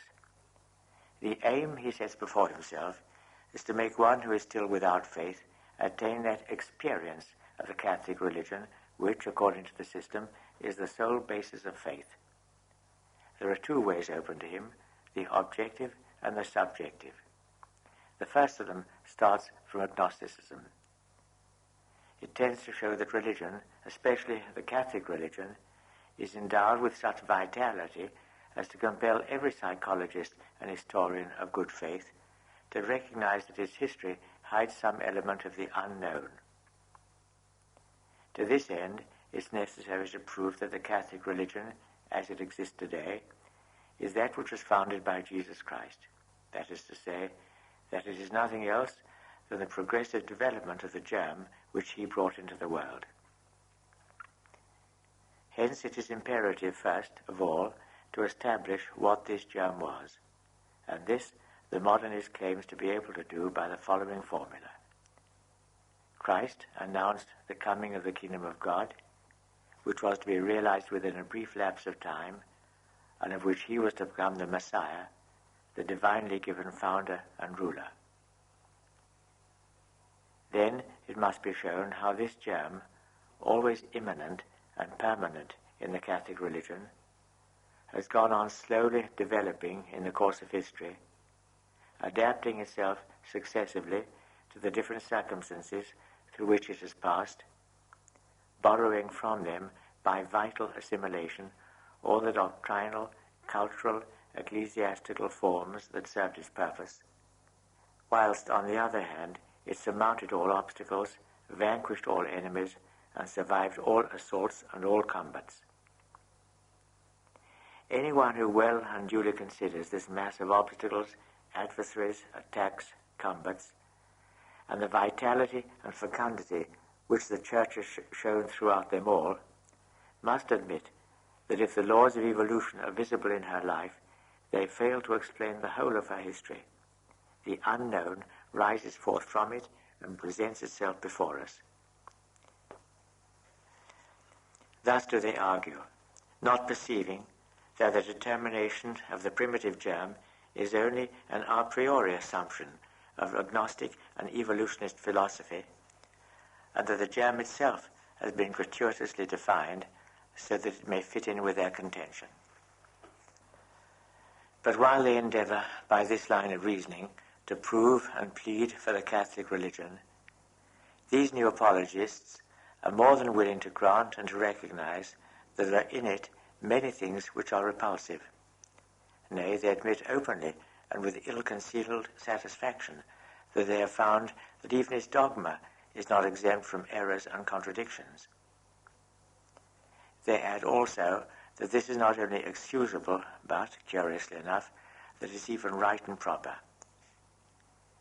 In the sacred books, there are many passages referring to science or history where, according to them, manifest errors are to be found. But, they say, the subject of these books is not science or history, but only religion and morals.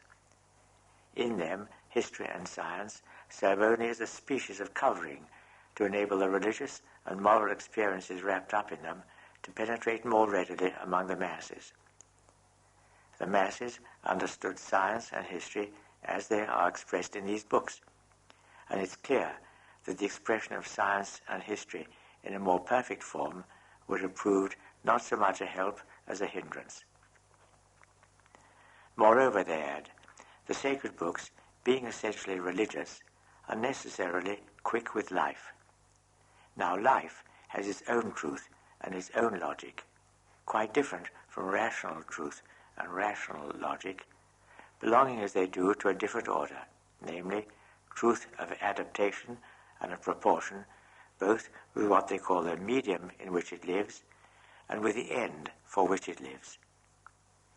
Finally, the modernists, losing all sense of control, go so far as to proclaim as true and legitimate whatever is explained by life. We, venerable brethren, for whom there is but one and only truth, and who hold that the sacred books, written under the inspiration of the Holy Ghost, have God for their author, declare that this is equivalent to attributing to God himself the lie of utility or officious lie. And we say with St. Augustine, in an authority so high, admit but one officious lie, and there will not remain a single passage of those apparently difficult to practice or to believe, which on the same most pernicious rule may not be explained as a lie uttered by the author wilfully and to serve a purpose. And thus it will come about, the Holy Doctrine continues, that everybody will believe and refuse to believe what he likes or dislikes in them, namely the Scriptures. But the Modernists pursue their way eagerly. They grant also that certain arguments adduced in the sacred books in proof of a given doctrine, like those, for example, which are based on the prophecies, have no rational foundation to rest on. But they defend even these as artifices of preaching, which are justified by life. More than that, they're ready to admit, nay, to proclaim, that Christ himself manifestly erred in determining the time when the coming of the kingdom of God was to take place. And they tell us that we must not be surprised at this, since even he himself was subject to the laws of life. After this, what is to become of the dogmas of the Church? The dogmas bristle with flagrant contradictions, but what does it matter, since apart from the fact that vital logic accepts them, they're not repugnant to symbolical truth? Are we not dealing with the infinite, and has not the infinite an infinite variety of aspects? In short, to maintain and defend these theories, they do not hesitate to declare that the noblest homage that can be paid to the infinite is to make it the object of contradictory statements. But when they justify even contradictions, what is it that they will refuse to justify? The next section heading is Subjective Arguments. But it is not solely by objective arguments that the non-believer may be disposed to faith. There are also those that are subjective, and for this purpose the modernist apologists return to the doctrine of immanence. They endeavor, in fact, to persuade their non-believer that down in the very depths of his nature and his life lie hidden the need and the desire for some religion, and this not a religion of any kind, but the specific religion known as Catholicism, which, they say, is absolutely postulated by the perfect development of life. And here again we have grave reason to complain that there are Catholics who, while rejecting immanence as a doctrine, employ it as a method of apologetics, and who do this so imprudently that they seem to admit not merely a capacity and a suitability for the supernatural, such as has at all times been emphasized within due limits by Catholic apologists, but that there is in human nature a true and rigorous need for the supernatural order. Truth to tell, it is only the moderate modernists who make this appeal to an exigency for the Catholic religion. As for the others, who might be called integralists, they would show to the non-believer, as hidden in his being, the very germ which Christ himself had in his consciousness and which he transmitted to mankind. Such, venerable brethren, is a summary description of the apologetic method of the modernists, in perfect harmony with their doctrines, methods and doctrines replete with errors, made not for edification but for destruction, not for the making of Catholics but for the seduction of those who are Catholics into heresy, and tending to the utter subversion of all religion. The next section heading is The Modernist as a Reformer. It remains for us now to say a few words about the modernist as a reformer. From all that has preceded, it is abundantly clear how great and how eager is the passion of such men for innovation. In all Catholicism, there is absolutely nothing on which it does not fasten. They wish philosophy to be reformed, especially in the ecclesiastical seminaries. They wish the scholastic philosophy to be relegated to the history of philosophy, and to be classed among obsolete systems, and the young men to be taught modern philosophy, which alone is true and suited to the times in which we live. They desire the reform of theology. Rational theology is to have modern philosophy as its foundation, and positive theology is to be founded on the history of dogma. As for history, it must be written and taught only according to their methods and modern principles. Dogmas and their evolution, they affirm, are to be harmonized with science and history. In the Catechism, no dogmas are to be asserted except those that have been reformed and are within the capacity of the people. Regarding worship, they say, the number of external devotions is to be reduced, and steps must be taken to prevent their further increase, though indeed some of the admirers of symbolism are disposed to be more indulgent on this head. They cry out that ecclesiastical government requires to be reformed in all its branches, but especially in its disciplinary and dogmatic departments. They insist that both outwardly and inwardly it must be brought into harmony with the modern conscience, which now wholly tends towards democracy. A share in ecclesiastical government should therefore be given to the lower ranks of the clergy and even to the laity, and authority which is too much concentrated should be decentralized. The Roman congregations, and especially the Index and the Holy Office, must be likewise modified. The ecclesiastical authority must alter its line of conduct in the social and political world. While keeping outside political organizations, it must adapt itself to them in order to penetrate them with its spirit. With regard to morals, they adopt the principle of the Americanists that the active virtues are more important than the passive and are to be more encouraged in practice. They ask that the clergy should return to their primitive humility and poverty, and that in their ideas and action they should admit the principles of modernism. And there are some who, gladly listening to the teaching of their Protestant masters, would desire the suppression of the celibacy of the clergy. What is there left in the Church which is not to be reformed by them and according to their principles? Section heading, Modernism, the synthesis of all heresies. It may perhaps seem to some, venerable brethren, that we have dwelt at too great length on this exposition of the doctrines of the Modernists. But it was necessary that we should do so, both in order to meet their customary charge that we do not understand their ideas, and to show that their system does not consist in scattered and uncollected theories, but, as it were, in a closely connected whole, so that it is not possible to admit one without admitting all. For this reason, too, we have had to give to this exposition a somewhat didactic form, and not to shrink from employing certain unwonted terms which the modernists have brought into use. And now, with our eyes fixed upon the whole system, no one will be surprised that we should define it to be the synthesis of all heresies.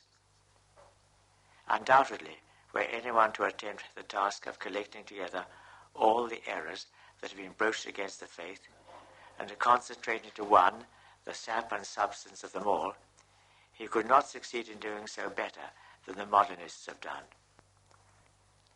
Nay, they have gone farther than this, for as we have already intimated, their system means the destruction not of the Catholic religion alone, but of all religion. Hence the rationalists are not wanting in their applause, and the most frank and sincere among them congratulate themselves in having found in the modernists the most valuable of all allies. Let us turn for a moment, venerable brethren, to that most disastrous doctrine of agnosticism. By it, every avenue to God on the side of the intellect is barred to man, while a better way is supposed to be opened from the side of a certain sense of the soul and action. But who does not see how mistaken is such a contention?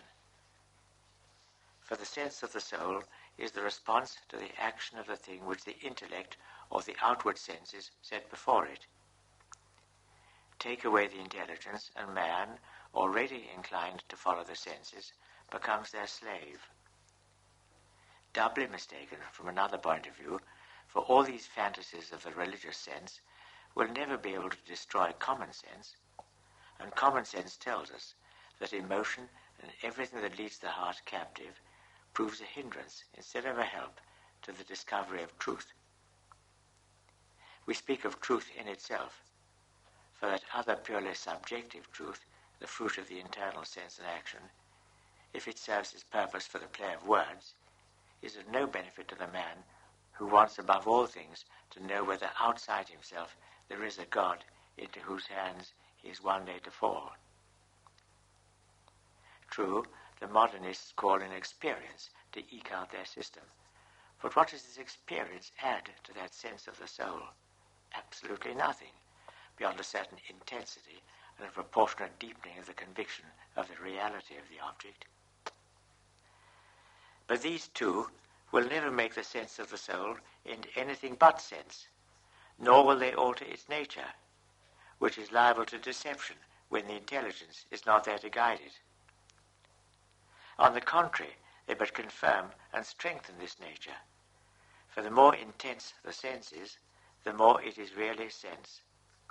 And as we are here dealing with religious sense and the experience involved in it, it is known to you, venerable brethren, how necessary in such a matter is prudence, and the learning by which prudence is guided. You know it from your own dealings with souls, and especially with souls in whom sentiment predominates. You know it also from your reading of works of ascetical theology, works for which the modernists have but little esteem, but which testify to a science and a solidity far greater than theirs, and to a refinement and subtlety of observation far beyond any which the modernists take credit to themselves for possessing. It seems to us nothing short of madness, or the least consummate temerity, to accept for true, and without investigation, these incomplete experiences which are the vaunt of the modernist. Let us for a moment put the question: if experiences have so much force and value in their estimation, why do they not attach equal weight to the experience that so many thousands of Catholics have that the modernists are on the wrong path? Is it that the Catholic experiences are the only ones which are false and deceptive? The vast majority of mankind holds, and always will hold firmly, that sense and experience alone, when not enlightened and guided by reason, cannot reach to the knowledge of God. What then remains but atheism and the absence of all religion? Certainly it's not the doctrine of symbolism that will save us from this. For if all the intellectual elements, as they call them, of religion are nothing more than mere symbols of God, will not the very name of God or of divine personality be also a symbol? And if this be admitted, the personality of God will become a matter of doubt, and the gate will be open to pantheism. And to pantheism pure and simple, that other doctrine of the divine immanence leads directly. For this is the question which we ask: does or does not this immanence leave God distinct from man? If it does, in what does it differ from the Catholic doctrine, and why does it reject the doctrine of external revelation? If it does not, it is pantheism. Now the doctrine of immanence, in the modernist acceptation, holds and professes that every phenomenon of a conscience proceeds from man as man. The rigorous conclusion from this is the identity of man with God, which means pantheism. The distinction which modernists make between science and faith leads to the same conclusion. The object of science, they say, is the reality of the knowable. The object of faith, on the contrary, is the reality of the unknowable. Now, what makes the unknowable unknowable is the fact that there is no proportion between its object and the intellect, a defective proportion which nothing whatever, even in the doctrine of the modernist, can suppress. Hence the unknowable remains and will eternally remain unknowable to the believer as well as to the philosopher. Therefore, if any religion at all is possible, it can only be the religion of an unknowable reality. And why this religion might not be that soul of the universe, of which certain rationalists speak, is something which certainly does not seem to us apparent. These reasons suffice to show superabundantly by how many roads modernism leads to atheism and to the annihilation of all religion. The era of Protestantism made the first step on this path, that of modernism makes the second, atheism makes the next.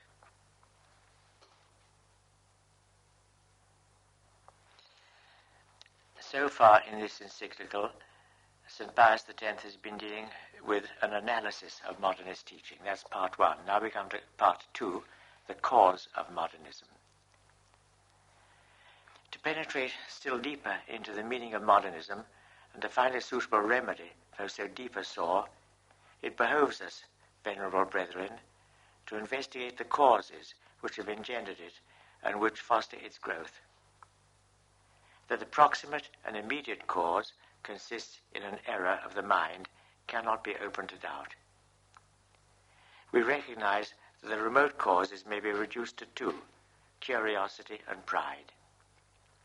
Curiosity by itself, if not prudently regulated, suffices to account for all errors. Such is the opinion of our predecessor, Gregory XVI, who wrote, "A lamentable spectacle is that presented by the aberrations of human reason when it yields to the spirit of novelty, when, against the warnings of the apostles, it seeks to know beyond what it is meant to know, and when, relying too much on itself, it thinks it can find the truth outside the Catholic Church, wherein truth is to be found without the slightest shadow of error." But it is pride which exercises an incomparably greater sway over the soul to blind it and lead it into error, and pride sits in modernism as in its own house, finding sustenance everywhere in its doctrines and lurking in its every aspect. It is pride which fills modernists with that self-assurance by which they consider themselves and pose as the rule for all. It is pride which puffs them up with that vainglory which allows them to regard themselves as the sole possessors of knowledge and makes them say, elated and inflated with presumption, "We are not as the rest of men," and which, lest they should seem as other men, leads them to embrace and to devise novelties even of the most absurd kind. It is pride which rouses in them the spirit of disobedience and causes them to demand a compromise between authority and liberty. It is owing to their pride that they seek to be reformers of others while they forget to reform themselves, and that they are found to be utterly wanting in respect for authority, even for the supreme authority. Truly, there's no road which leads so directly and so quickly to modernism as pride. When a Catholic layman or a priest forgets the precept of the Christian life, which obliges us to renounce ourselves if we would follow Christ, and neglects to tear pride from his heart, then it is he who most of all is a fully ripe subject for the errors of modernism.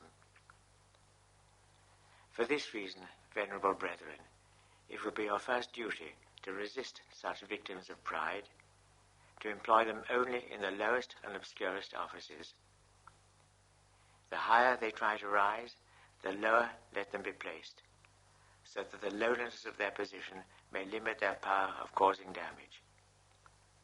Examine most carefully your young clerics by yourselves and by the directors of your seminaries, and when you find the spirit of pride amongst them, reject them without compunction from the priesthood. Would to God that this had always been done with the vigilance and constancy which were required. If we pass on from the moral to the intellectual causes of modernism, the first and the chief which presents itself is ignorance. Yes, these very modernists who seek to be esteemed as doctors of the Church, who speak so loftily of modern philosophy and show such contempt for scholasticism, have embraced the one with all its false glamour precisely because their ignorance of the other has left them without the means of being able to recognize confusion of thought and to refute sophistry. Their whole system, containing as it does errors so many and so great, has been born of the union between faith and false philosophy.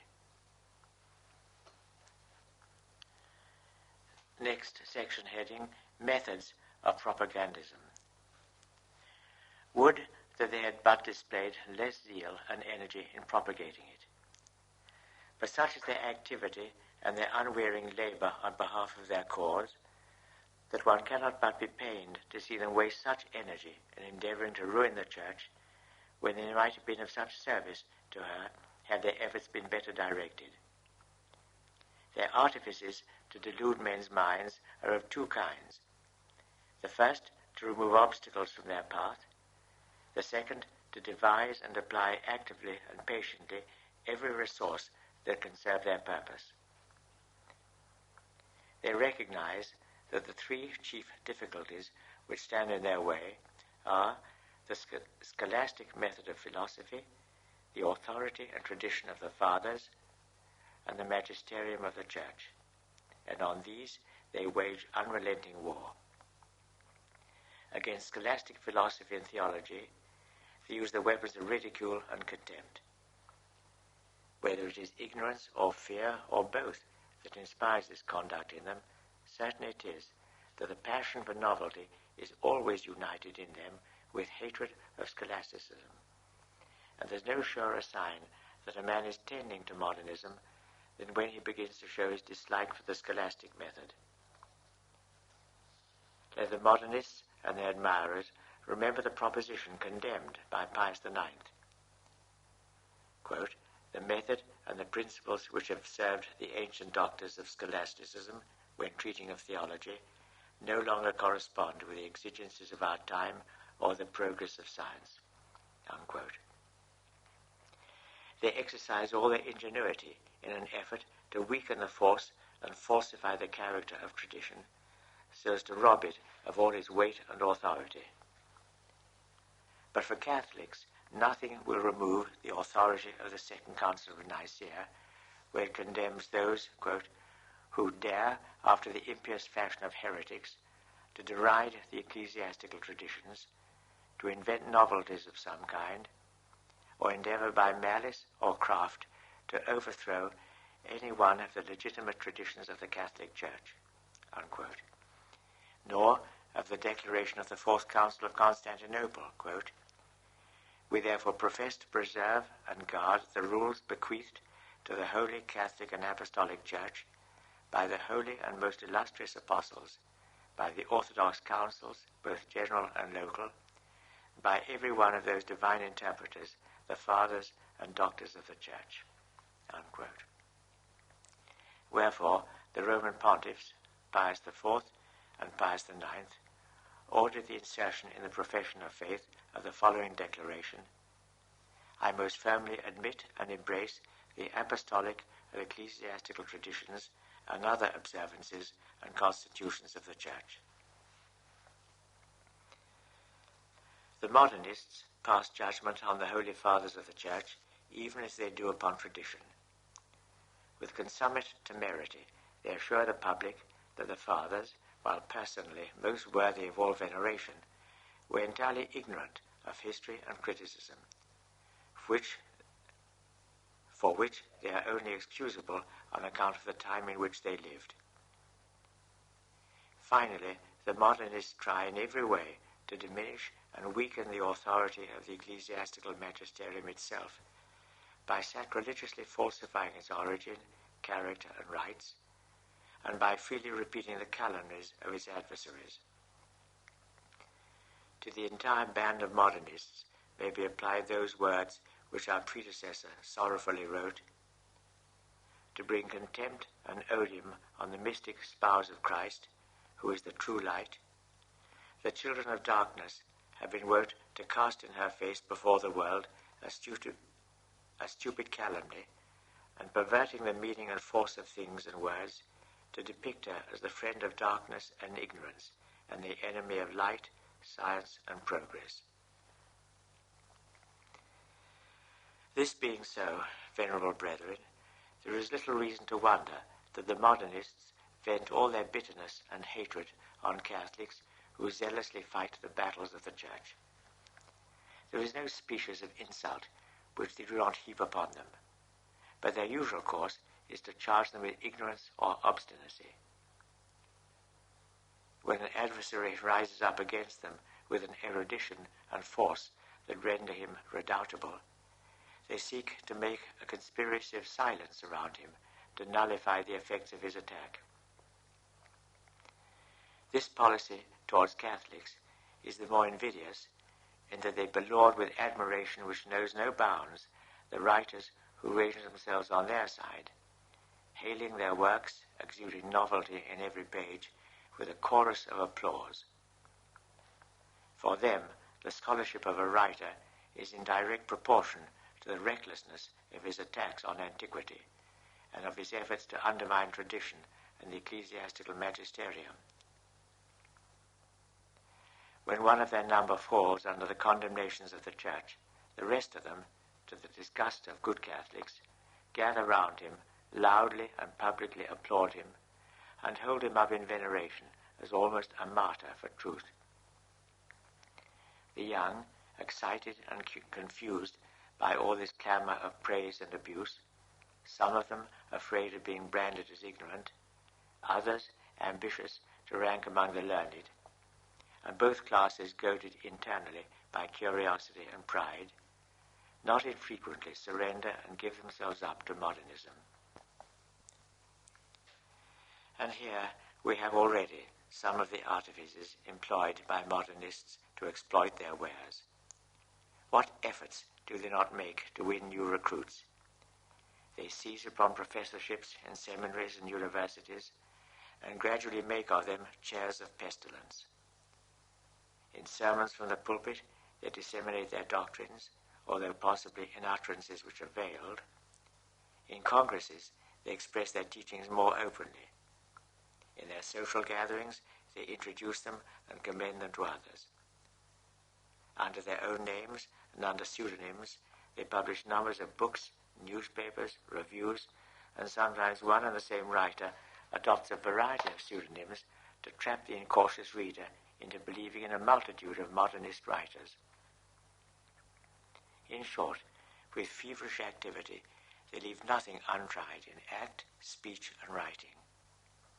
And with what result? We have to deplore the spectacle of many young men, once full of promise and capable of rendering great services to the Church, now gone astray. It is also subject of grief to us that many others, who, while they certainly do not go so far as the former, have yet been so infected by breathing a poisoned atmosphere as to think, speak, and write with a degree of laxity which ill becomes a Catholic. They are to be found among the laity and in the ranks of the clergy, and they are not wanting even in the last place where one might expect to meet them, in religious communities. If they treat of biblical questions, it's upon modernist principles. If they write history, they carefully and with ill-concealed satisfaction drag into the light, on the plea of telling the whole truth, everything that appears to cast a stain upon the Church. Under the sway of certain a priori conceptions, they destroy as far as they can the pious traditions of the people, and bring into disrespect certain relics highly venerable from their antiquity. They are possessed by the empty desire of having their names upon the lips of the public, and they know they would never succeed in this were they to say only what has always been said by all men. Meanwhile, it may be that they persuaded themselves that in all this they are really serving God and the Church. In reality, they only offend both, less perhaps by their works in themselves than by the spirit in which they write, and by the encouragement they thus give to the aims of the modernists. The third and last section in this encyclical letter, Pascendi, is entitled Remedies. Against this host of grave errors and its secret and open advance, our predecessor, Leo XIII of happy memory, worked strenuously both in his words and his acts, especially as regards the study of the Bible. But as we have seen, the Modernists are not easily deterred by such weapons. With an affectation of great submission and respect, they proceeded to twist the words of the pontiff to their own sense, while they described his actions as directed against others than themselves. Thus, the evil has gone on increasing from day to day. We, therefore, venerable brethren, have decided to suffer no longer delay and to adopt measures which are more efficacious. We exhort and conjure you to see to it that in this most grave matter no one shall be in a position to say that you have been in the slightest degree wanting in vigilance, zeal, or firmness. And what we ask of you and expect of you, we ask and expect also of all other pastors of souls, of all educators and professors of clerics, and in a very special way of the superiors of religious communities. Section heading number 1. The study of scholastic philosophy. In the first place, with regard to studies, we will and strictly ordain the scholastic philosophy be made the basis of the sacred sciences. It goes without saying that, to quote Leo XIII, if anything is met with among the scholastic doctors which may be regarded as something investigated with an excess of subtlety, or taught without sufficient consideration, anything which is not in keeping with the certain results of later times, anything, in short, which is altogether destitute of probability, we have no desire whatever to propose it for the imitation of present generations, unquote. And let it be clearly understood above all things that when we prescribe scholastic philosophy, we understand chiefly that which the angelic doctor has bequeathed to us. And we therefore declare that all the ordinances of our predecessor on this subject continue fully in force, and as far as may be necessary, we do decree anew and confirm an order they shall be strictly observed by all. When he says angelic doctor, he means, of course, St. Thomas Aquinas. In seminaries where they have been neglected, it will be for the bishops to exact and require their observance in the future. And let this apply also to the superiors of religious orders. Further, we admonish professors to bear well in mind that they cannot set aside St. Thomas, especially in metaphysical questions, without grave disadvantage. On this philosophical foundation, the theological edifice is to be carefully raised. Propose the study of theology, venerable brethren, by all means in your power, so that your clerics, on leaving the seminaries, may carry with them a deep admiration and love of it, and always find in it a source of delight. For, as Leo XIII said, in the vast and varied abundance of studies opening before the mind desirous of truth, it is known to everyone that theology occupies such a commanding place that, according to an ancient adage of the wise, it is the duty of the other arts and sciences to serve it and to wait upon it after the manner of handmaidens, unquote.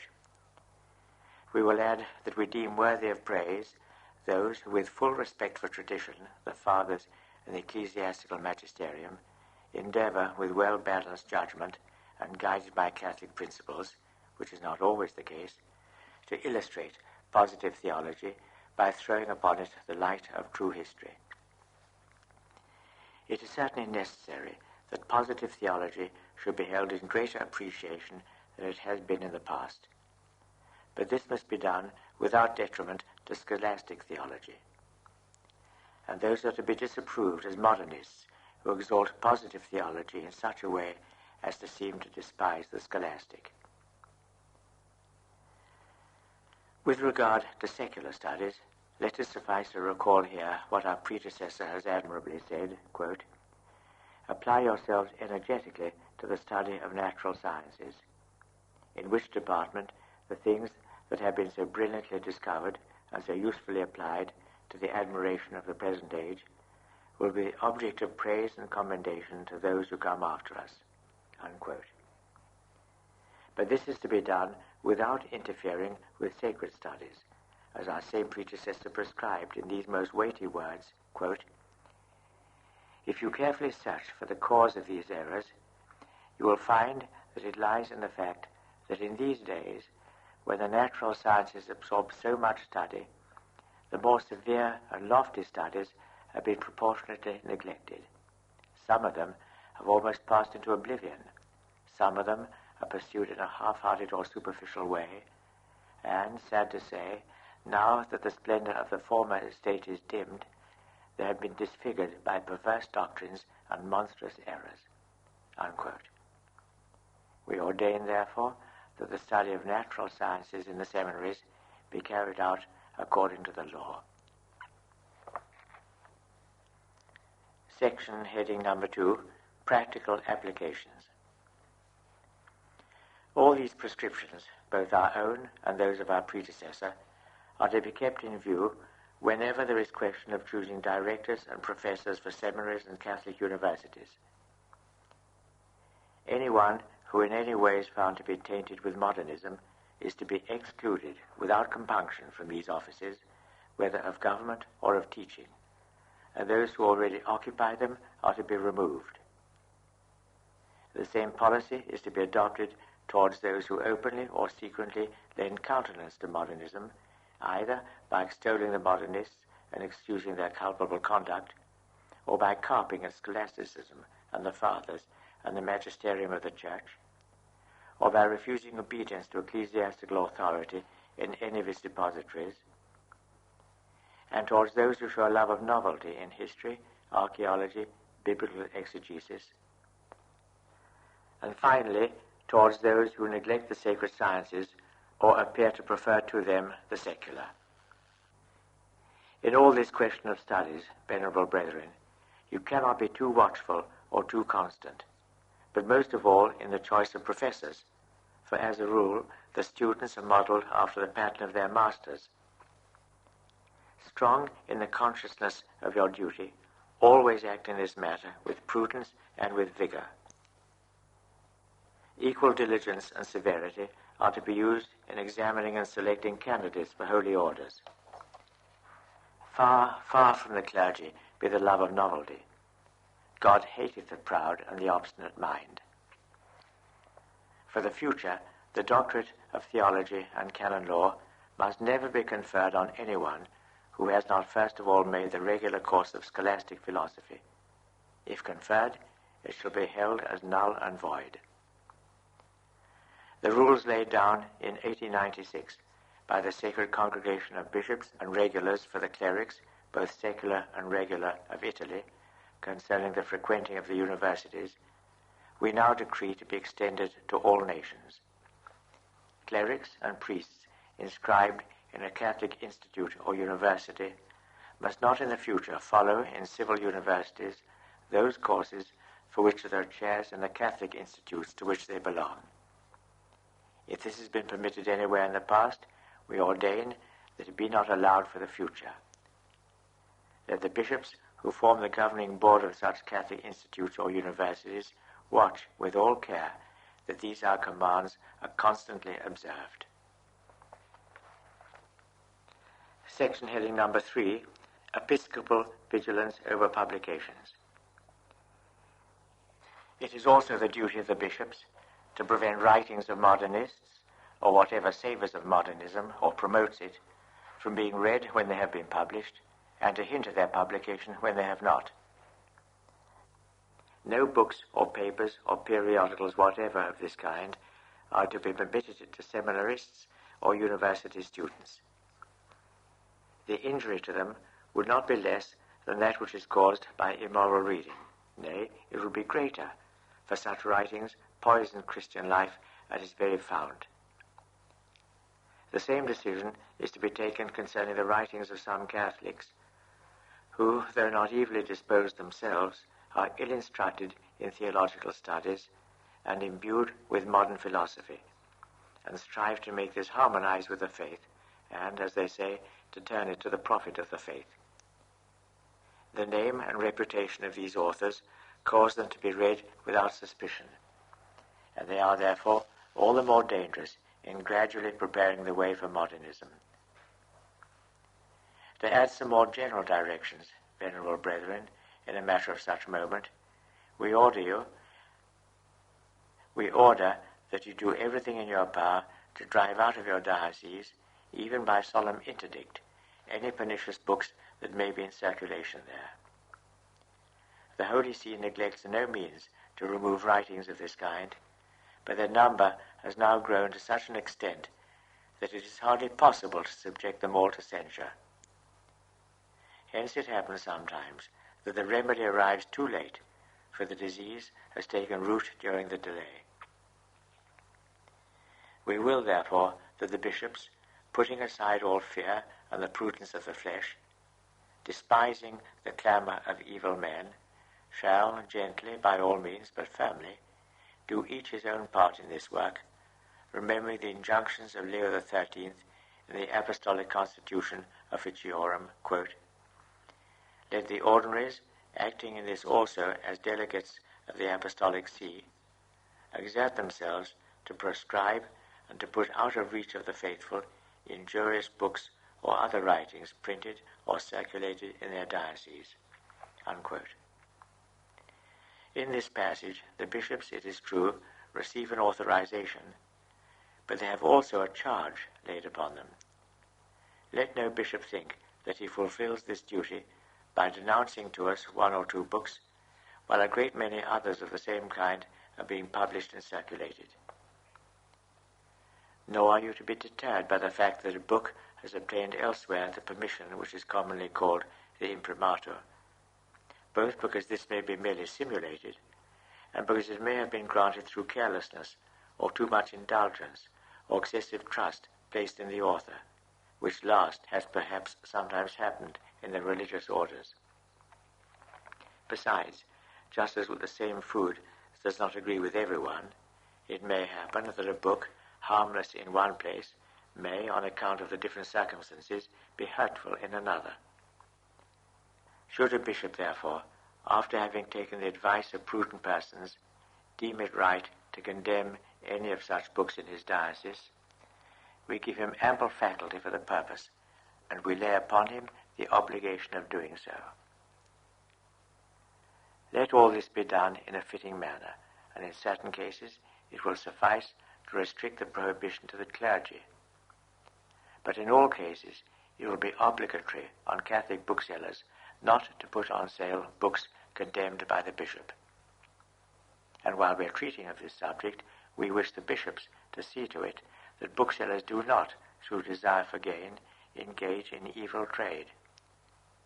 It is certain that in the catalogues of some of them, the books of the Modernists are not infrequently announced with no small praise.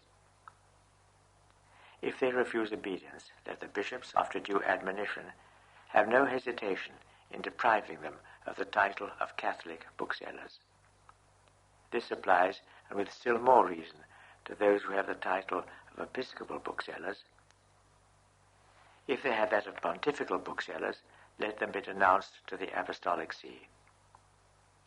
Finally, we remind all of Article 26 of the above-mentioned Constitution Officiorum, quote, "All those who have obtained an apostolic faculty to read and keep forbidden books are not thereby authorized to read and keep books and periodicals forbidden by the local ordinaries, unless the apostolic faculty expressly concedes permission to read and keep books condemned by any one whomsoever," unquote.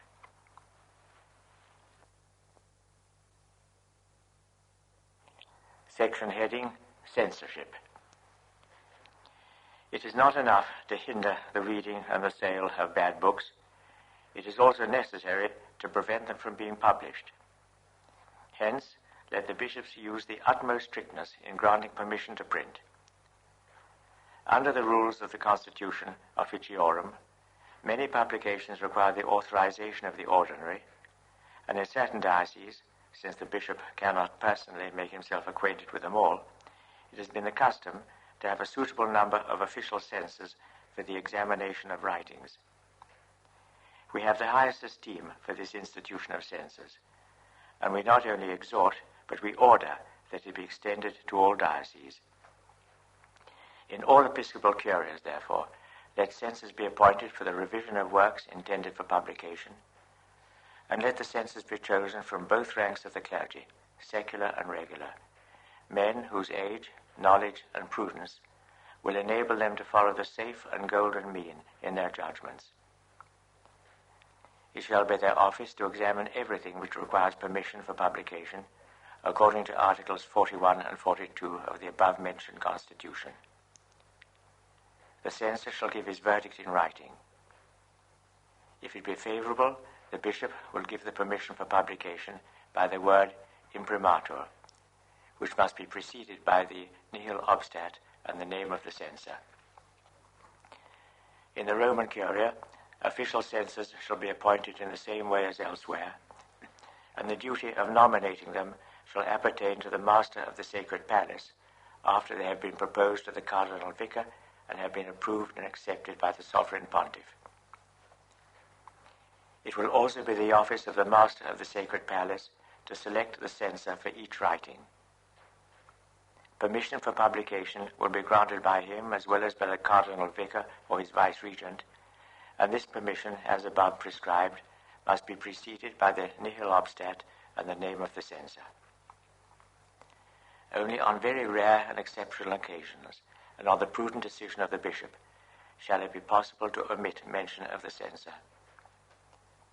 The name of the censor shall never be made known to the authors until he shall have given a favorable decision, so that he may not have to suffer inconvenience either while he is engaged in the examination of a writing or in case he should withhold his approval.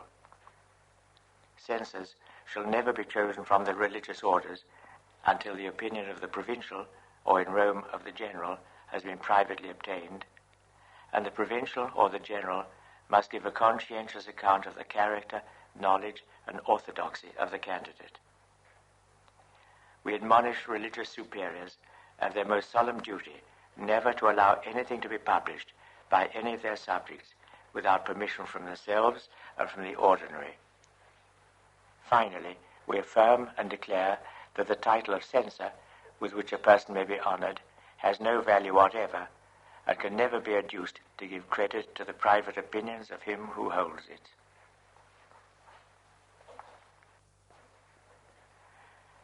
Section heading, Priests as Editors.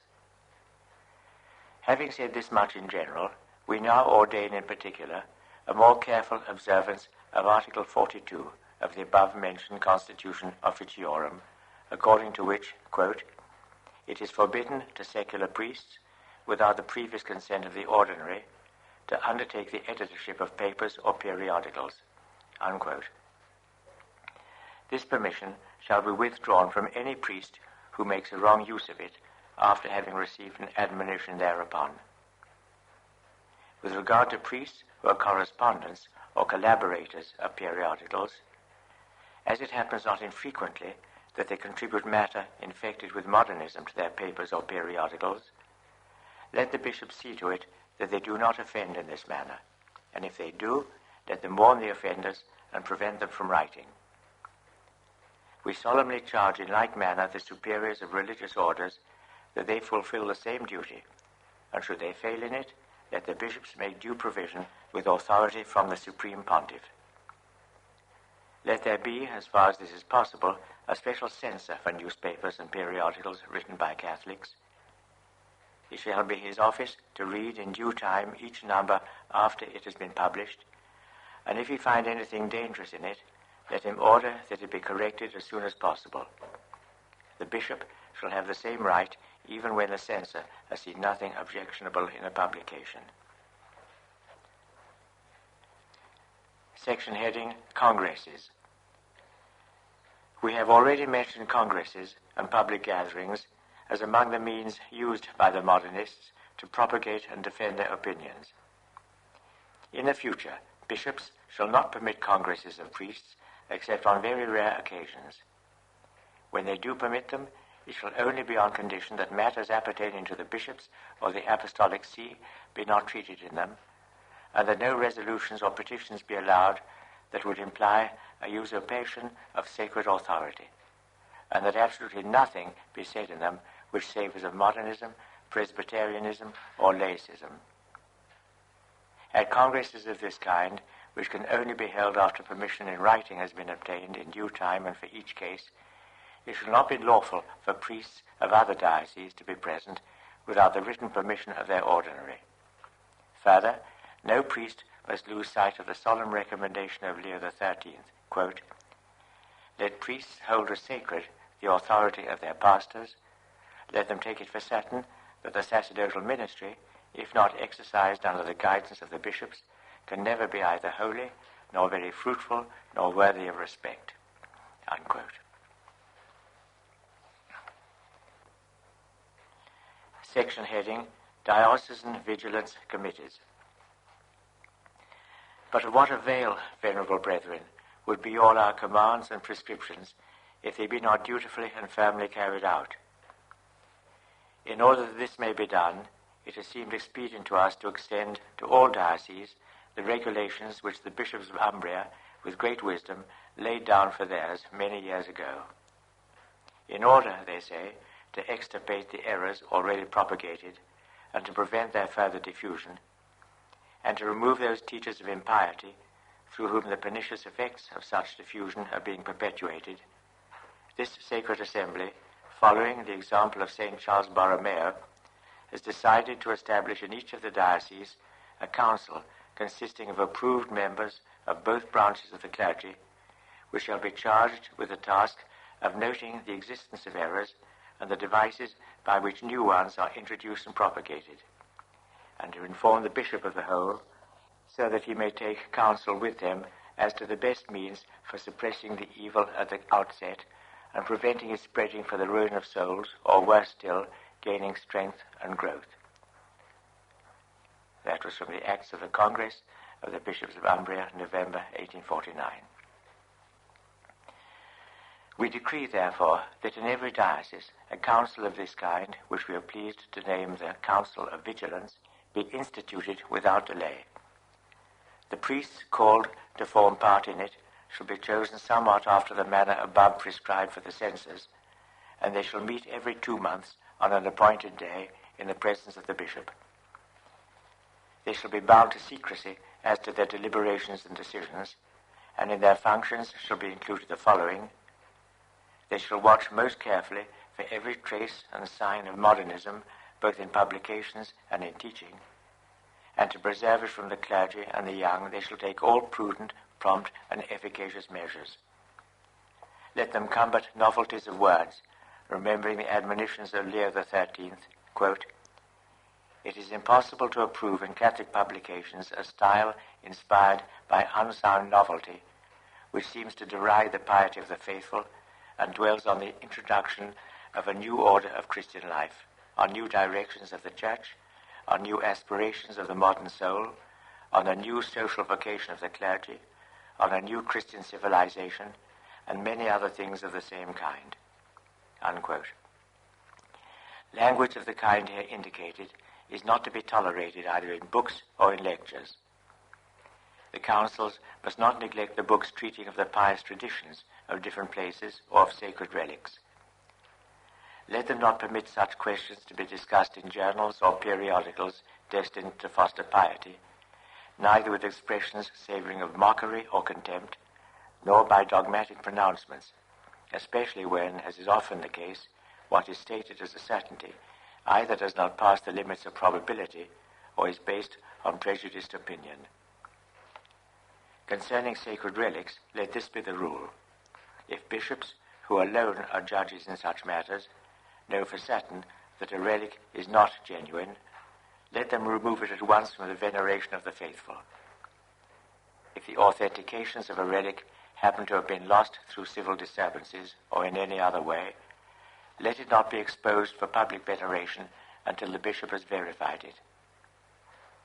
The argument of prescription or well-founded presumption is to have weight only when devotion to a relic is commendable by reason of its antiquity, according to the sense of the decree issued in 1896 by the Congregation of Indulgences and Sacred Relics, quote, "Ancient relics are to retain the veneration they have always enjoyed, except when in individual instances there are clear arguments that they are false or supposititious," unquote. In passing judgment on pious traditions, let it always be borne in mind that in this matter the Church uses the greatest prudence, and that she does not allow traditions of this kind to be narrated in books except with the utmost caution and with the insertion of the declaration imposed by Urban VIII. And even then, she does not guarantee the truth of the fact narrated. She simply does not forbid belief in things for which human evidence is not wanting. On this matter, the Sacred Congregation of Rites, 30 years ago, decreed as follows, quote, "These apparitions or revelations have neither been approved nor condemned by the Holy See, which has simply allowed them to be believed on purely human faith, on the tradition which they relate, corroborated by testimony and documents worthy of credence," unquote. Anyone who follows this rule has no cause to fear. For the devotion based on any apparition, in as far as it regards the fact itself, that is to say, insofar as the devotion to it is relative, always implies the condition of the fact being true, while in as far as it is absolute, it is always based on the truth, seeing that its object is the persons of the saints who are honored. The same is true of relics. Finally, we entrust to the councils of vigilance the duty of overlooking assiduously and diligently social institutions, as well as writings on social questions, so that they may harbor no trace of modernism, but obey the prescriptions of the Roman pontiffs. Section heading, Triennial Returns. Lest what we have laid down thus far should pass into oblivion, we will and ordain that the bishops of all dioceses, a year after the publication of these letters, and every 3 years thenceforward, furnish the Holy See with a diligent and sworn report on the things which have been decreed in this our letter, and on the doctrines that find currency among the clergy, and especially in the seminaries and other Catholic institutions, those not accepted which are not subject to the ordinary, and we impose the like obligation on the generals of religious orders with regard to those who are under them. Section heading, Conclusion. This, venerable brethren, is what we have thought it our duty to write to you for the salvation of all who believe. The adversaries of the Church will doubtless abuse what we have said to refurbish the old calumny by which we are traduced as the enemy of science and of the progress of humanity. As a fresh answer to such accusations, which the history of the Christian religion refutes by never-failing evidence, it is our intention to establish by every means in our power a special institute in which, through the cooperation of those Catholics who are most eminent for their learning, the advance of science and every other department of knowledge may be promoted under the guidance and teaching of Catholic truth. God grant that we may happily realize our design with the assistance of all those who bear sincere love for the Church of Christ. But of this we propose to speak on another occasion. Meanwhile, venerable brethren, fully confident in your zeal and energy, we beseech for you with our whole heart the abundance of heavenly light, so that in the midst of this great danger to souls from the insidious invasions of error upon every hand, you may see clearly what ought to be done, and labor to do it with all your strength and courage. May Jesus Christ, the author and finisher of our faith, be with you in his power, and may the Immaculate Virgin, the destroyer of all heresies, be with you by her prayers and aid. And we, as a pledge of our affection and of the divine solace in adversity, most lovingly grant to you, your clergy and people, the apostolic benediction. Given at St. Peter's, Rome, on the 8th day of September, 1907, the 5th year of our pontificate. Pius X, Pope.